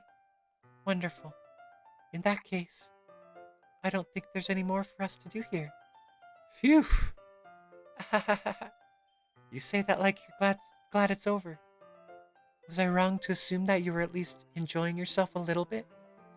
No, it's not that. I'm just glad that we managed to get everything done. I see. I am too. I was a little concerned about time. I need to start making dinner soon. Ah, so you don't have any time left? I was secretly hoping we would have extra time after finishing the work. Well, Yuri thinks to herself. I think it would be too irresponsible of me to wait much longer. I'm sorry. I was hoping there would be more time as well. It's probably my fault. Sorry for being such a slow worker. No, it's not your fault at all. And the important thing is that we got everything done, right? Yeah, So, I shouldn't be disappointed or anything. gathering all her things, Yuri seems to look a little downcast. I understand why. Oh. It sounded like she rarely gets the opportunity to spend time with friends in a relaxed environment. But that doesn't mean this is the last time it can happen. Ooh. Once Yuri packs up, I walk her out to the front door. Thank you very much for having me today. No problem. I'm glad I was able to help. Just let me know if there's anything else you need me to bring tomorrow. I will. Well then, Yuri fidgets. I guess I'll see you tomorrow. Wait. I kind of say that without thinking. About today. It's fine that we didn't have as much time as we wanted. Because we can do this again. Whenever you want, you can come over or we can go out somewhere. Oh, we can go out somewhere. Chris finally asking the right questions. Finally trying to ask her out. Ah, I forget you don't like going out much. As I stumble over my words, Yuri simply smiles bashfully. Finally. Anyway, you know what I'm trying to say, so. You're very thoughtful, Chris. Yuri takes a step closer to me, then briefly squeezes my hand. I kind of like that about you. Well, how am I supposed to respond to that? But I don't even get a chance to, as Yuri suddenly pulls back. Sayori. Eh? Hi, Chris. Sayori! Just now, we weren't. Hehehe. It's okay, Chris. I just stopped by to say hi. Uh, um, well, it's nice to see you. I'm sorry, but I'm already on my way to leave. Aw, really? That's too bad. I'm sorry, but we'll all be able to be together at the festival tomorrow, so that's fine, right? Of course. Sorry, beams. Yeah, so I'll see you tomorrow. Clearly embarrassed, Yuri hurries off. Sayori waves goodbye after her. Sayori, I thought you didn't want to come over today. Well, I tried staying in my room, but my imagination was being really mean to me, so I had to come here and see it for myself. See what? What are you talking about? You know, how much fun you were having with Yuri, and how close you got to her. It makes me really happy that you've made such good friends. That's all that matters to me. Tears start to fall down Sayori's face. That's all that matters to me. Why am I feeling this way, Chris? I'm supposed to be happy for you. Why does it feel like my heart is splitting in half?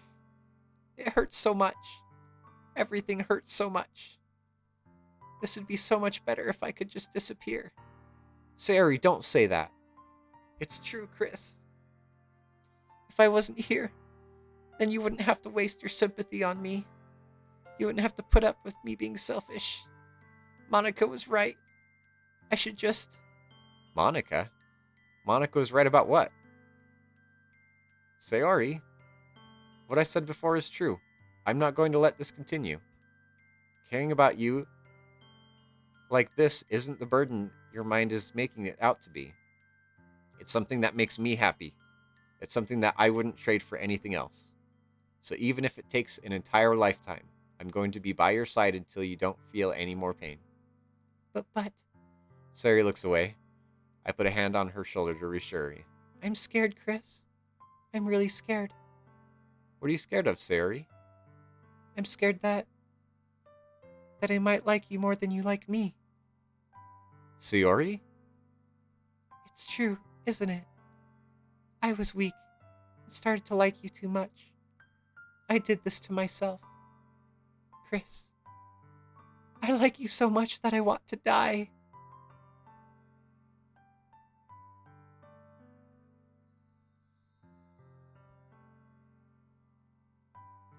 Oh crap. That's how I feel. And... That's enough, Sayori. I don't want you to hurt anymore. I slide my hand down Sayori's arm and squeeze her hand in my own. Do you remember how I said I always know what's best for you? Do you still believe me? Wordlessly, Sayori nods. Even if you don't understand all of your own feelings, I know what you need the most right now, and that's what I'm going to give you. Sayori, I love you, or you'll always be my dearest friend.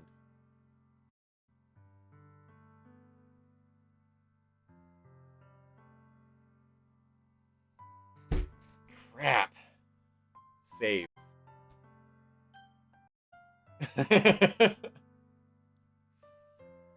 Ah!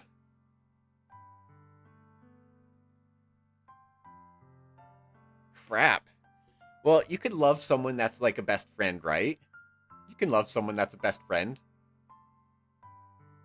You'll always be my dearest friend, and I love you. I don't, for reals though. You can have a best friend and you can love them. You know, just like how I say, Spidey, I love you, and all of your glasses. You know, stuff like that. If you say I love you to a girl who likes you,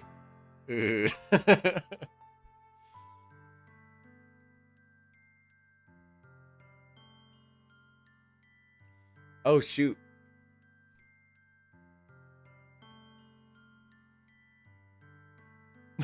Oh, I sense B within Dog you the fire best, of 05. his lack. Let's hope this proves Thanks for following. interesting. Oh man. Thank you so much for following. B Dog the best. Oh my gosh. You can love a best friend, but not in a dating sim game. Come on. Oh. I feel if I do, like, you'll always be my dearest friend, something bad's gonna happen. But then if I do I love you, and then I still like go after Yuri,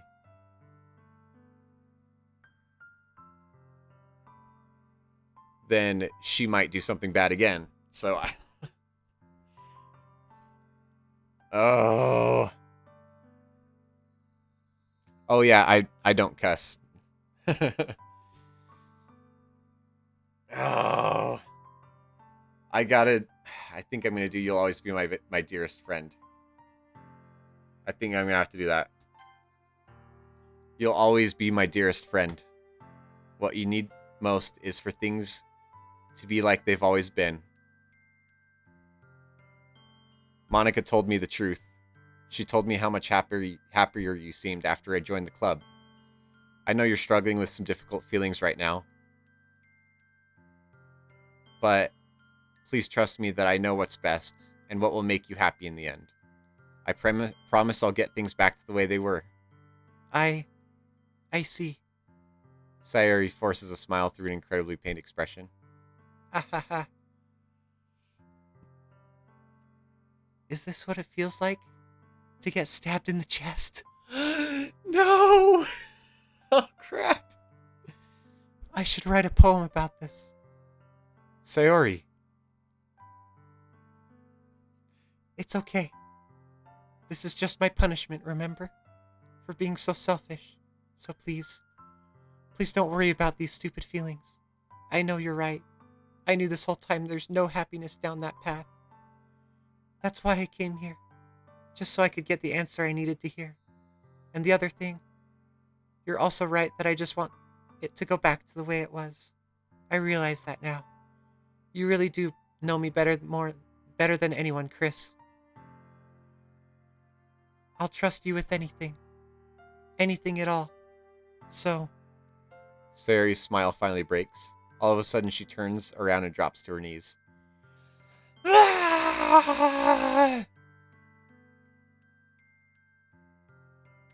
This is emotional manipulation.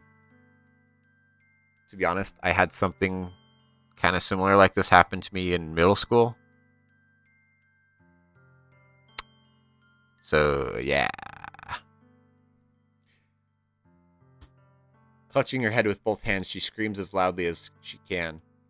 I'm so shocked that I don't know how to react. Sayori looks over her shoulder and flashes me one more weak smile before turning around and running off. Sayori! I'm left helplessly standing in front of my house. Why am I feeling so horrible about this? There's nothing more that I could have done. The most I can do is support Sayori through her feelings and help her on her own path, that's right. Do what I want from you, or I'll die, uwu.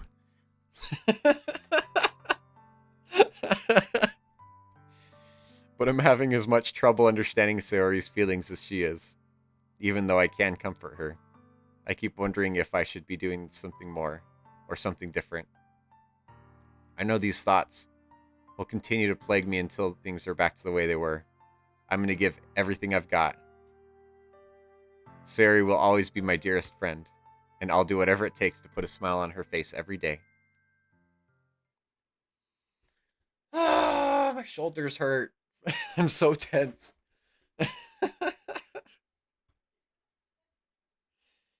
Ugh. Of all the days, I expected this to be the one where I'd be walking to school with Sari, but Sari isn't answering her phone. I considered going to her house to wake her up, but decided that's a little too much. Meanwhile, the preparations for the event should be nearly complete. The banner Yuri and I painted is dry, and I gently roll it up and take it with me. She sent me a pleasant text reminding me not to forget anything, and I reassured her. Funnily enough, I probably feel the same way about Natsuki about the event. I'm more excited for it to be over so I can spend time with Sayori and Yuri at the festival.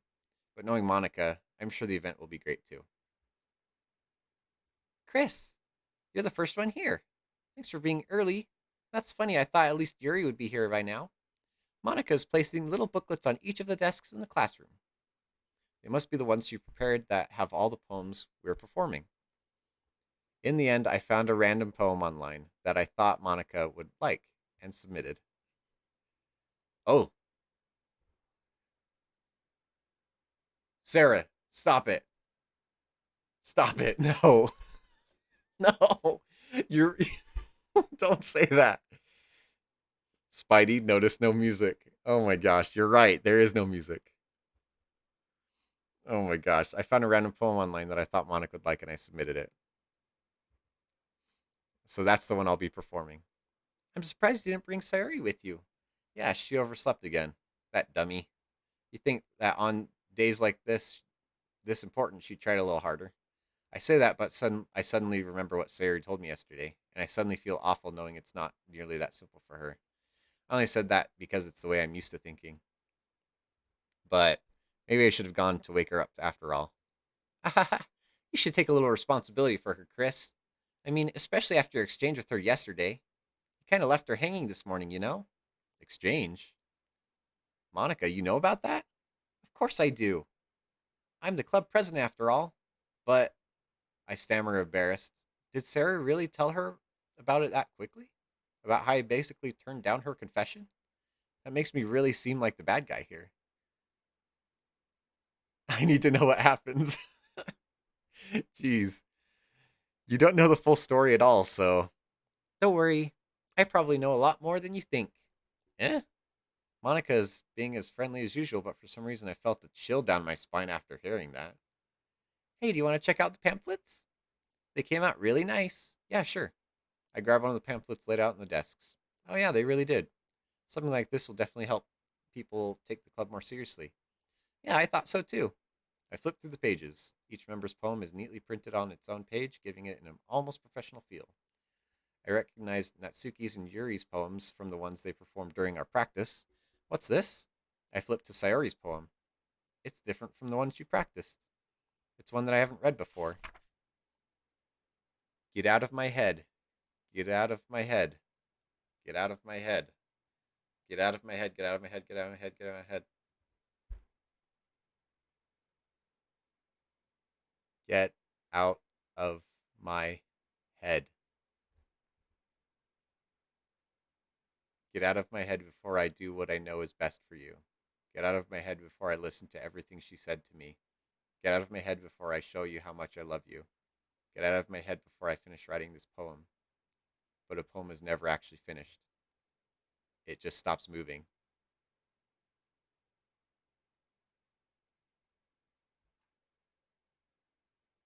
What's with the percentage sign?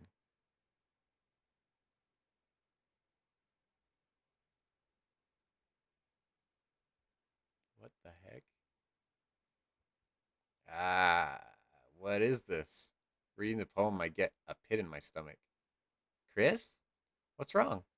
Nothing. This poem feels completely different from everything else Sayori's written. But more than that, uh, I changed my mind. I'm gonna go get Sayori, so. Ah, well, alright. Try not to take too long, okay? I quickly leave the classroom. Don't strain yourself, Monica calls out after me. I quickened my pace. What was I thinking? I should have tried a little bit harder for Sayori. It's not a big deal to at least wait for her or help her wake up.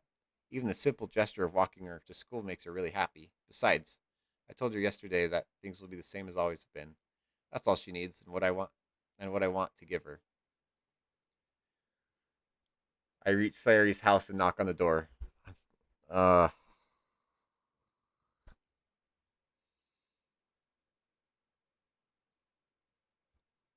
I don't expect an answer since she's not picking up her phone either. Like yesterday, I opened the door to let myself in.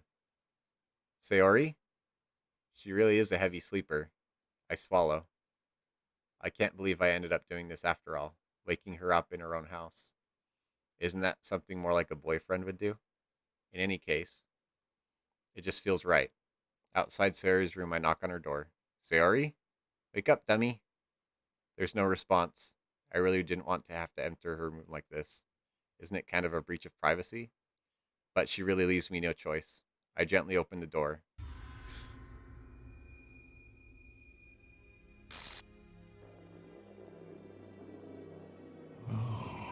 I sense within your fire others lack. Let's hope this proves interesting.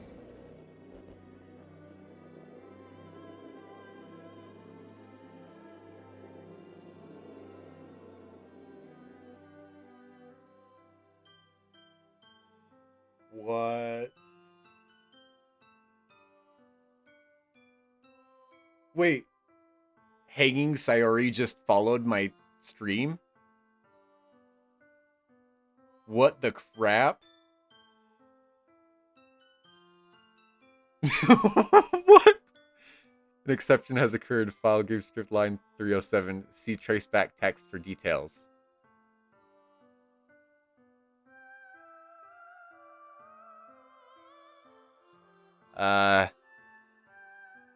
How's it hanging? What the crap?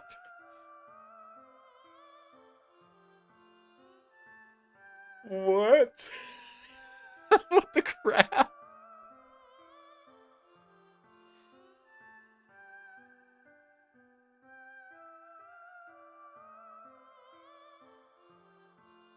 Here's your reaction. No way. This is too creepy. What the heck? Wait, did the game actually do that?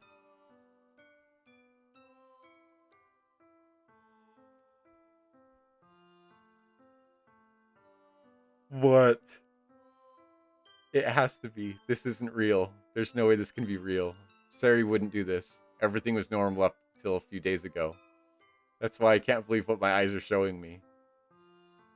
I suppressed the urge to vomit. Just yesterday, I told Sari I would be there for her.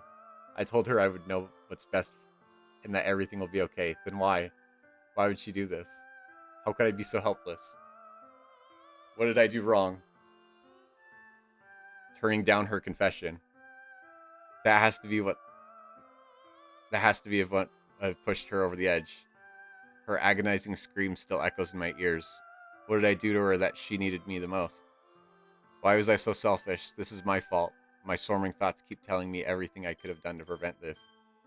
If I just spent more time with her, walked her to school, and gave her what I know she wanted out of our relationship, then I could have prevented this. I know I could have prevented this. Screw the literature club. Screw the festival. I just lost my best friend. Someone I grew up with. She's gone forever now. Nothing I do can bring her back.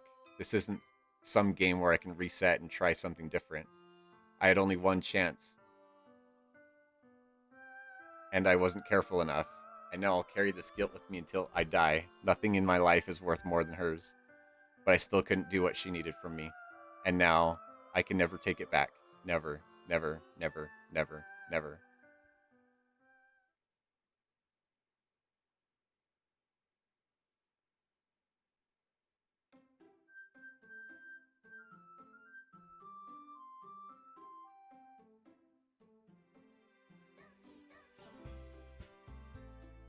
What the crap is wrong with Sayori?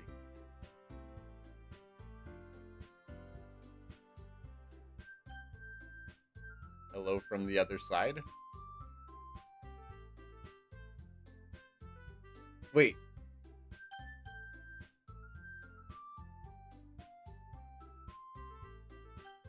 What do I click on?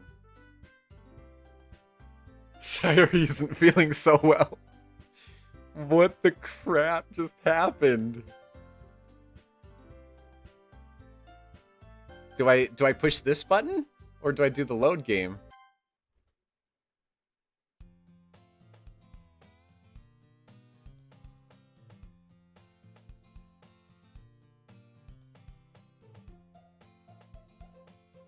This music is messed up.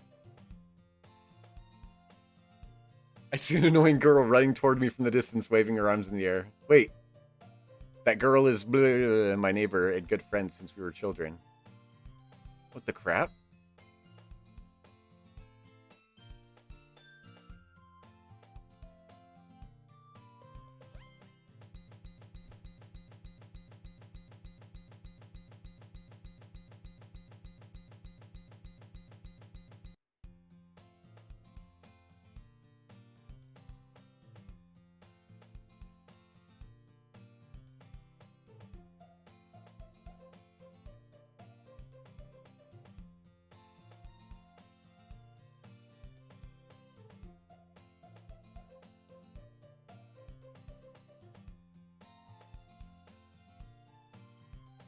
Meanwhile, I walk to school alone.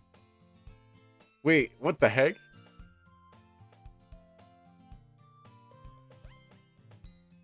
It just kicked... It, like, deleted her from the game. She's no longer in the game, apparently. Time flies when you're hanging.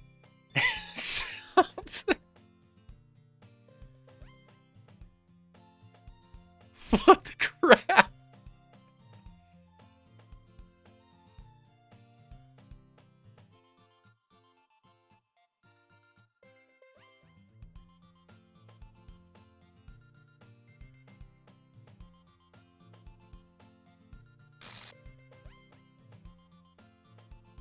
Monica? Oh my goodness, I totally didn't expect you to see here. It's been a while, right? Ah, yeah, it has. Monica smiles sweetly. We do know each other. Well, we rarely talked, but we were in the same class last year. Monica was probably the most popular girl in class. Smart, beautiful, athletic. Basically, completely out of my league. So having her smile at me so genuinely feels a little... What did you come in here for, anyway? I've just been looking for some supplies to use my club. Do you know if there's any construction paper in here? Or markers? I guess you could check the closet. You're in the debate club, right? About that. I actually quit the debate club. Really, you quit? Yeah. To be honest, I can't stand all the politics around the major clubs. It feels like nothing but arguing. So she said this stuff before. I'd much rather take something I personally enjoy and make something special out of it. A literature...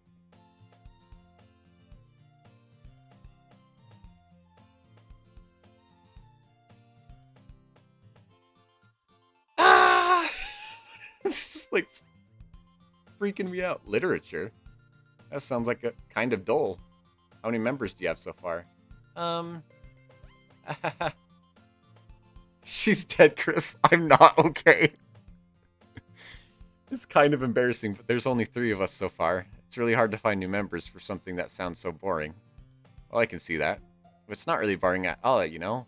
Literature can be anything. Reading, writing, poetry. I mean, one of my members even keeps her manga collection in the club room. Either you stop here and finish in part 3, or spend the next hour or 2 and go all the way. We gotta stop. We gotta stop. Wait, my saves are gone. Justin, my saves are gone. I don't have any more saves. What the heck? What? It deleted all my saves too? What the heck?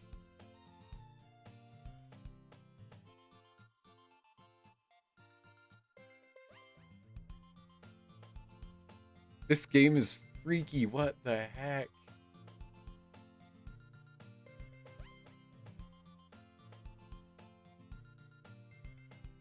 Well, it doesn't matter if I clicked new game. It should still have my load game, right? Well, and I didn't click new game. I clicked the random letters that were showing right there. I didn't click load game.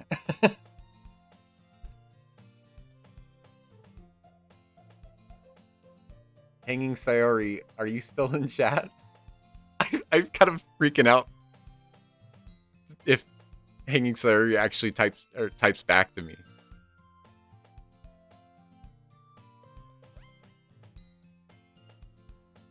Why would I load? What would I load back to?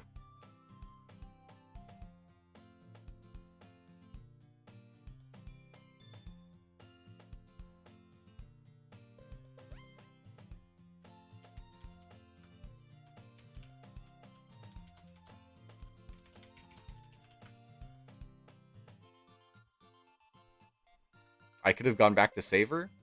Well, would I have to say I love her? Would I say I love you?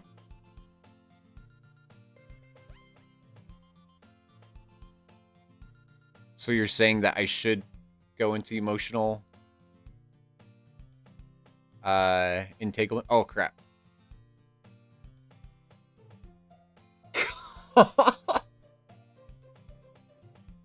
You left me breathless.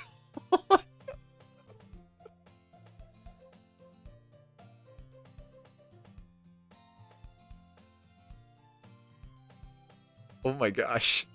This game.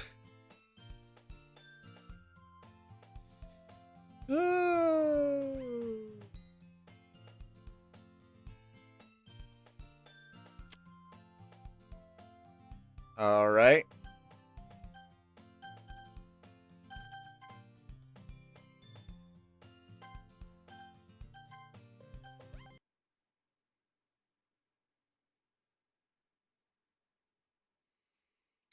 All right.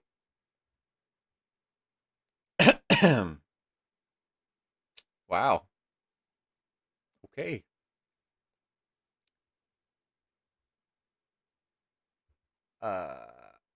Ooh ooh.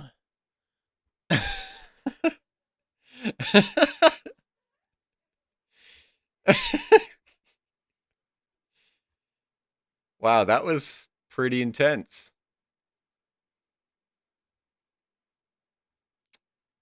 So, join me for part 3. I'm probably going to play tomorrow around the same time, 8 p.m. Mountain Standard Time.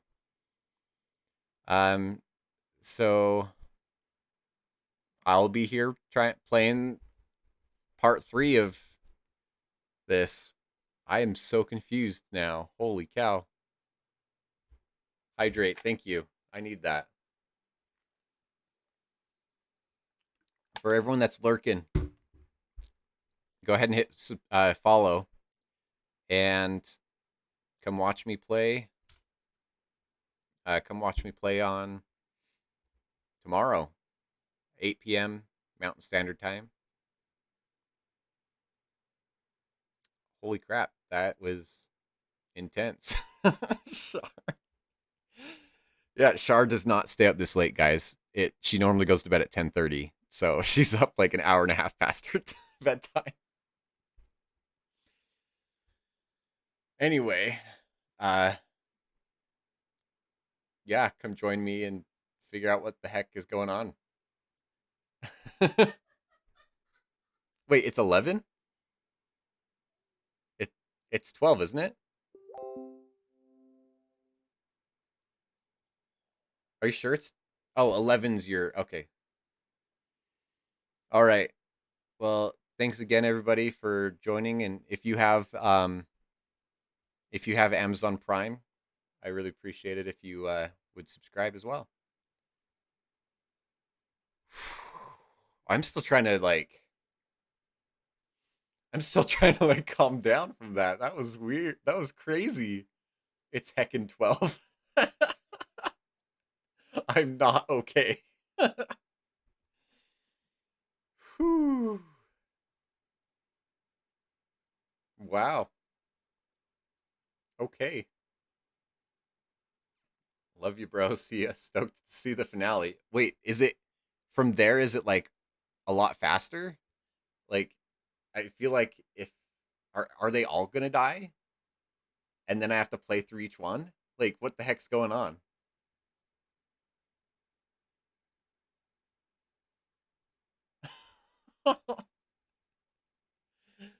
Oh, I don't like this. All right. Good night, everybody. I'm gonna go ahead and host someone. Wow. Wow. 2/3 of the way to the end. Really? Wow. Okay. Well, thank you everyone for joining. I really appreciate it. Um, Stick around for just a second, just so I can raid someone. I'm not even gonna raid anyone. It's too late. All right. Good night, everybody.